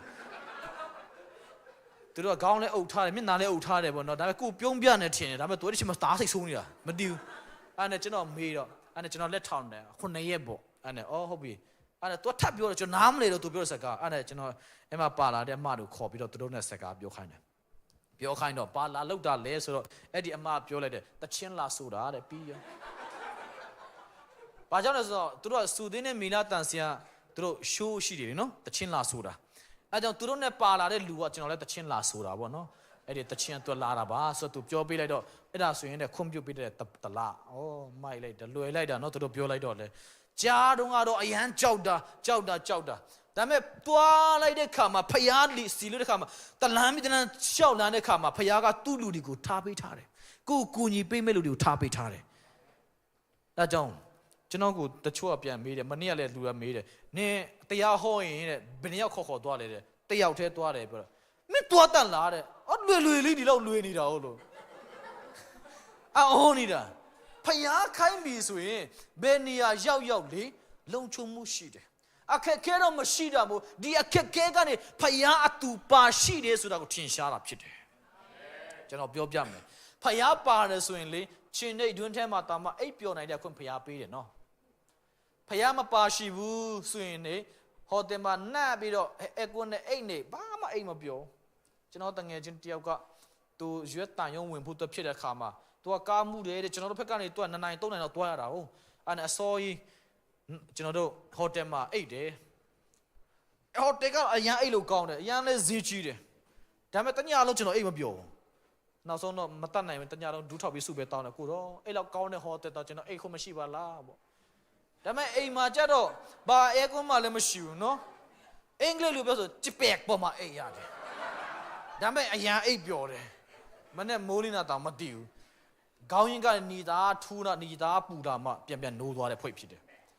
ဒါကြောင့်ကျွန်တော်တို့အသက်တာမှာဖျားအတူပါရှိဖို့အရန်လိုအပ်ပါတယ်ဖျားပြောတဲ့စကားပဲနားထောင်အခုချိန်မှာ UND ကြောင့်နားမထောင်နဲ့နော်နားထောင်ရင်စိတ်ဓာတ်ပဲကြမယ်ကျွန်တော်တည်င်းနေအများနဲ့နားထောင်တယ်နားထောင်လေးစိတ်ပဲတက်ကြတယ်အဲ့ဒါပဲကျွန်တော်တည်င်းနားမထောင်တော့တရားဟောချက်နားထောင်တယ် worship နားထောင်တယ်ကျွန်တော်ကိုယ်တိုင်ကျမ်းစာဖတ်တယ်စုတောင်းလာတယ်အဲ့ဒီခါမှာဘယ်တည်င်းပဲလာကယူမဆိုင်တော့အဲ့ဒီတည်င်းနဲ့ကိုယ်နဲ့မဆိုင်ဘူးကိုယ်နဲ့ဆိုင်တာဖျားဖြစ်တယ်ဖျားပြောတဲ့လူပဲလို့အားလုံးအစဉ်ပြေလာလိုက်မယ်ခက်ခဲလိုက်မယ်ဒါပေမဲ့အစဉ်ပြေမယ်ဟာလေလုယာဒါကြောင့်ဖျားကိုပဲယုံကြည်ဖို့ကျွန်တော်အားပေးချင်ပါတယ်ဟုတ်ပြီကျွန်တော်တို့အားလုံးမတ်တဲ့ရအောင်တခြင်းတပုတ်ဆိုမယ်နော် worship leader တွေလည်းတက်လာခဲ့ပါ musician တွေတက်လာခဲ့ပါအစားတုန်းကတော့ကျွန်တော်ဟောလေးတီးလာစူရအောင်လို့ပြောမှာအားလုံးကြည့်တော့နော်မဟော့ချင်တယ်လို့ဖြစ်တယ်ဟော့လေးရလား pop လို့ rock လို့ရလားအဲ့ဆို pop ဆိုမယ်နော်ကျွန်တော်အခုကအိတ်ချင်နေတဲ့ရုပ်တွေဖြစ်တယ်နော်မပူပါနဲ့ကျွန်တော်လည်းပြင်ပန်းတယ်နော်ဒီကလူတွေအလုံးလုံးပြင်ပန်းတယ်ကျွန်တော်ကဒီကလူတွေစောက်ရတာပြင်ပန်းတယ်မလွယ်ဘူးဆရာတဲ့အိမ်လာလေပါတဲ့တရက်မှာခေါ်တယ်အေးဘယ်ချိန်လဲဆို7နိုင်မှအိမ်ရောက်တယ်တဲ့အဲ့ဒီချိန်ဆိုလူတွေအဲ့ချိန်ရောက်ပြီလေဆိုဆရာကျွန်တော်တို့အဲ့ဒီချိန်မှအိမ်ပြန်လာဆိုတော့ဆရာတွေကအဲ့ဒီချိန်မှလည်းတွားလဲရတယ်နင်တော့ခေါ်တော့လဲအဲ့သူတို့နဲ့စကားပြောရင်နဲ့လဲနော်မိုးပါလင်းသွားတယ်ဒါပေမဲ့သူတို့ကစက်အိတ်တယ်ကိုကဆရာဆိုတော့လည်းအိတ်လို့မရဘူးလေနော်ပြူပြကြည့်နေရတာဒါပေမဲ့အားလုံးဒီနေ့ကျွန်တော်တို့ဆုတောင်းမယ်ဖျားကိုကူးကွယ်မယ်ဖျားကိုချီးမွမ်းမယ်အခုချိန်မှာကြောက်ရွံ့နေတဲ့အရာတွေကစာတန်စီကလာတာဖြစ်တယ်အဲ့ဒီစာတန်ကိုကျွန်တော်ဖယ်ရှားမယ်အာမင်စာတန်ကိုမောင်းထုတ်မယ်အာမင်ဒါကြောင့်တခြင်းအသက်ဒီပိုင်းဆိုမယ်ဆိုရင်မရမှာဆိုလို့เนาะကျွန်တော်လည်းမရဘူးဒါကြောင့်ကျွန်တော်တို့အားလုံးသိတဲ့တခြင်းဆ iam နုံရဲ့တခြင်းเนาะစာတန်ရှုံးရထွက်ပြေးဆိုမယ်စင်ပြေလားအဲ့ဒါတော့လုံးဝရမထင်နဲ့เนาะအဲ့ဒါမရရင်လည်းတင်ပေးမယ်ရလားအေးဟုတ်ပြီ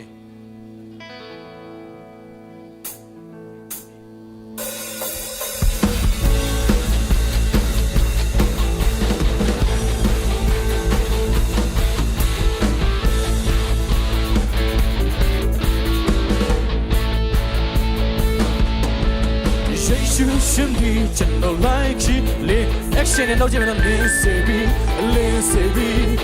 ယေရှုရှင်ဒီယေရှုရှင်ဒီကျွန်တော်လိုက်ချီလင်းစေပြီးယေရှုရှင်ဒီကျွန်တော်လိုက်လင်းစေပြီး one more ယေရှုရှင်ဒီကျွန်တော်လိုက်ချီလင်းစေပြီးယေရှုရှင်ဒီကျွန်တော်လိုက်ချီလင်းစေပြီးဘယ်သူဆုံးရထပ်ပြေလေ撒旦你手越着对，嘿，撒旦你手越着对，嘿，撒旦你手越着对，先头奥秘比，撒旦你手越着对，嘿，撒旦你手越着对，嘿，撒旦你手越着对，先头奥秘比，耶稣先知道教导。耶稣是你，真的同意叫扫净，耶稣是你，真的同意叫扫净，耶稣是你，真的叫扫文梦，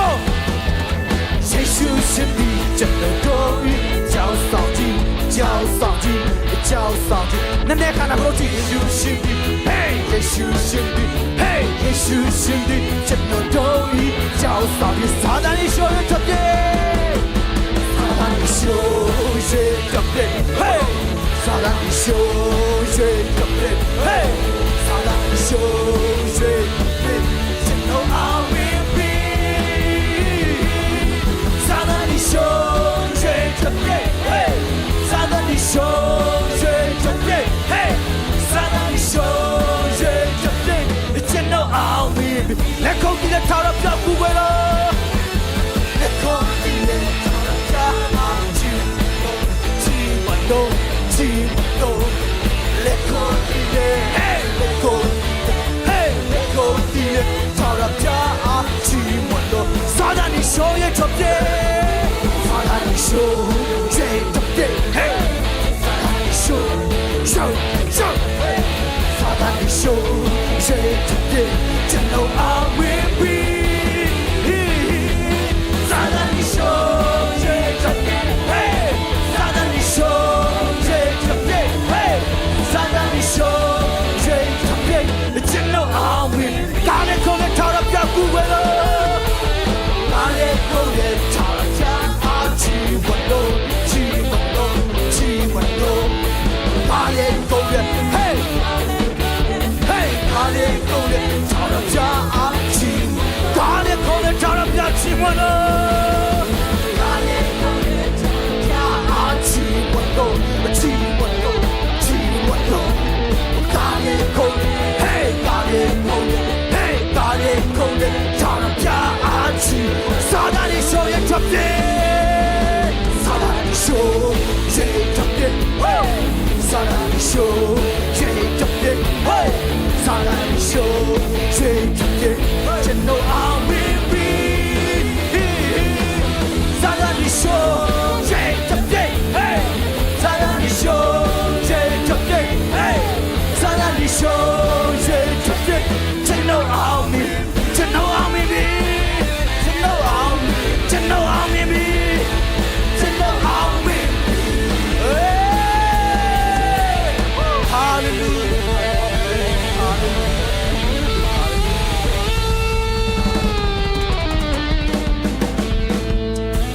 Tôi cho mà bị sưởi, sa tan gu tin ni ya pi ni tu đó, cháu yun chín ni cái ni ya yu mà bé, sa tan gu ni ya pi tu đó, bu ban chín ni cái ni ya yu ni mà bé, đã cho tu mau thu lại ba, chỉ nói nên mà sai đâu, chỉ nói nên sai na cả, thu ở tập pi đấy, ta khi Giêsu về chết đấy, Hallelujah, Guru Giêsu tên mày, ta khi Guru Giêsu tên mày, 네 때마 Guru 구근에 너 담이 피세봐, 네 때마 Guru 알루로네 대신에 너도 피세봐, Guru 고전으로 루아데, 아체비 Guru 구루 아바레, Guru 구따라 커바레, 루마 도와바네, Hallelujah,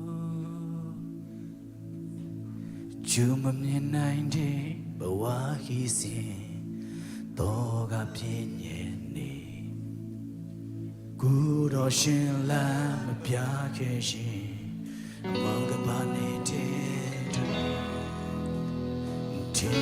chỉ là mà là quên bà chỉ nô theo thế bảo hoa mà vì những đó mi tuôn lao bà xin ta sẽ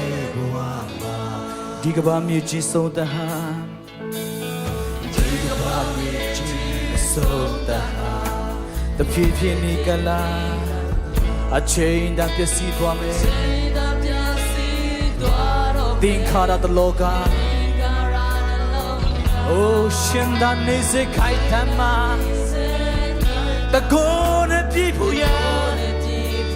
When you know me to love ba When you know me to love ba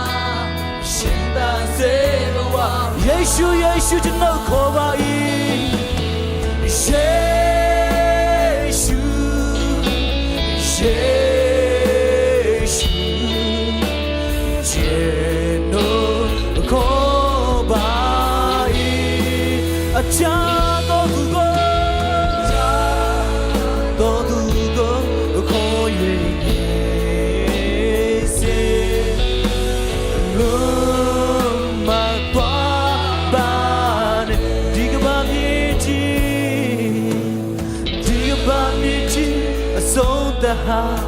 the baby nikala the chema piesi tuaro me dingara the loka shinda ne se akai tama the kone pipusha when you know me shinda se baba Yesu Yesu cho nó khổ ba cho nó tay này ngăn tôi Yesu khổ nhau cho nó tu nhau tôi Yesu khổ nhau cho nó đem mi ta sự tôi Yesu khổ nhau cho nó đem pastor life tôi Yesu khổ nhau cho nó tin tôi Yesu khổ nhau cho nó tay này ngăn tôi Yesu khổ nhau oh cha tôi tu go cha tôi tu go khổ gì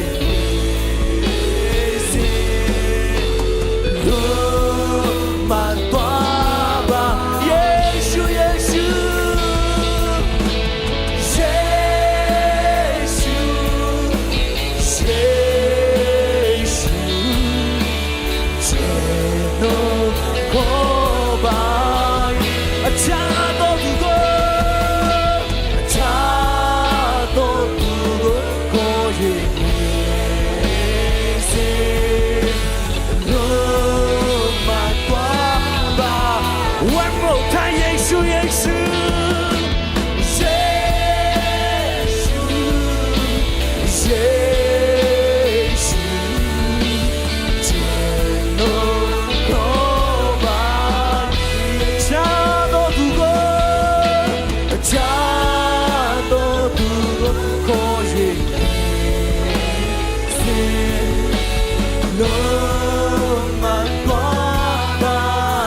Guru Jesu tene, dikene tada miro go luma toda yang Guru Jesu tene, taro taina yang go luma toda Guru Jesu tene, ayau sida ateta go luma toda Guru Jesu tene, ateno go malum toda Guru Jesu tene, ini amata shino wino aluro shida usamba, selebi mata demia go le tawe, tu buah chokun biram muba, taro dini dia chinyan di yati naina, tan shino wini le masa chinjam shibare. Guru go celebrate ya pibare. Winnie no alu doshi ta usamba. Guru ti thao na tin no di tayo tu bua basi. Guru kwe kana do gaung sao ni tai yue gaung sao ni go kan kan basi. Dia tin no go tai khai ni do. Bau guri mya min nai do ya, ma min nai do aya mya go takhin Yesu nama go mi phe sha de. Dan shin no Winnie no go dan usang pe ba. A tin no go bri ba ka phit se do aya mya. အိုးယေရှုနာမနဲ့ဖယ်ရှားပေးတယ်သူ့ဘွားချင်းတက်တာဒီနေ့တက်ထား၍ရှိပါစေတင်းသူတင်းသားများတာ၍ဝိညာဉ်ရမှာကာယဘက်မှာသူ့ဘွားပါစေအလူတော်နဲ့ညီဦးဆိုတော်မူပါကိုတော်ယေရှုတင်တဲ့ဒီညမှာလာရောက်တော့ဓမ္မမိတ်ဆွေအငယ်ဆုံးမှအကြီးဆုံးဆိုင်ကြအောင်ကိုတော်ထံမှလာတော့ငြိမ်းချမ်းမှုကိုတော်ထံမှလာတော့လုံခြုံမှုကိုတော်ထံမှလာတော့ငြိမ်သက်ခြင်းအဖျားဖျားသည်အရောက်စီတိုင်းမှာတည်ရောက်ပါစေကိုတော်ရဲ့အတူပါရှိတဲ့ယေရှုချီးမွမ်းတယ်အိမ်ပြန်တဲ့ခါမှာပင်ပန်းနွဲနေခြင်းမရှိဘဲနဲ့မနဲ့မိုးလေးတဲ့ခါမှာခန္ဓာကိုယ်ပေါ်ပါစွာနဲ့အတက်နဲ့နိုးထနိုင်တော့ခွင့်ကိုပြင်ဆင်ပေးတော်မူပါအရောက်စီတော့ယေရှုနာမနဲ့ကောင်းချီးပေးတယ်ဒီနေ့သူတို့ဒီကျွန်တော်ကိုလက်ခံခြင်းမို့ပါကိုတော့ကိုတော်ကိုလက်ခံခြင်းဖြစ်ပါတယ်အေးလက်ခံခြင်းကိုကိုတော့ချီးမြှောက်တော်မူပါတိုးဖွားခြင်းဖေးပါဂျေဇုလုံးဆုံးချီးမွမ်းတယ်သခင်ယေရှုနာမဂုဏ်ပြုလဲဂုဏ်ပြုခြင်းချီးမွမ်းခြင်းကိုတော့ပြန်လဲပူဇော်တဲ့ခါမှာတပါးဒီတော့တာတော့သခင်ယေရှုနာမနဲ့ဤအစီအစဉ်ကိုအင်းညာမှာရှင်းနာကြတယ်ဖာအာမင်အာမင်အာမင်အာမင်ရောက်စီတိုင်းဖျားရှင်ထူကောင်းခြင်းပေးပါစေ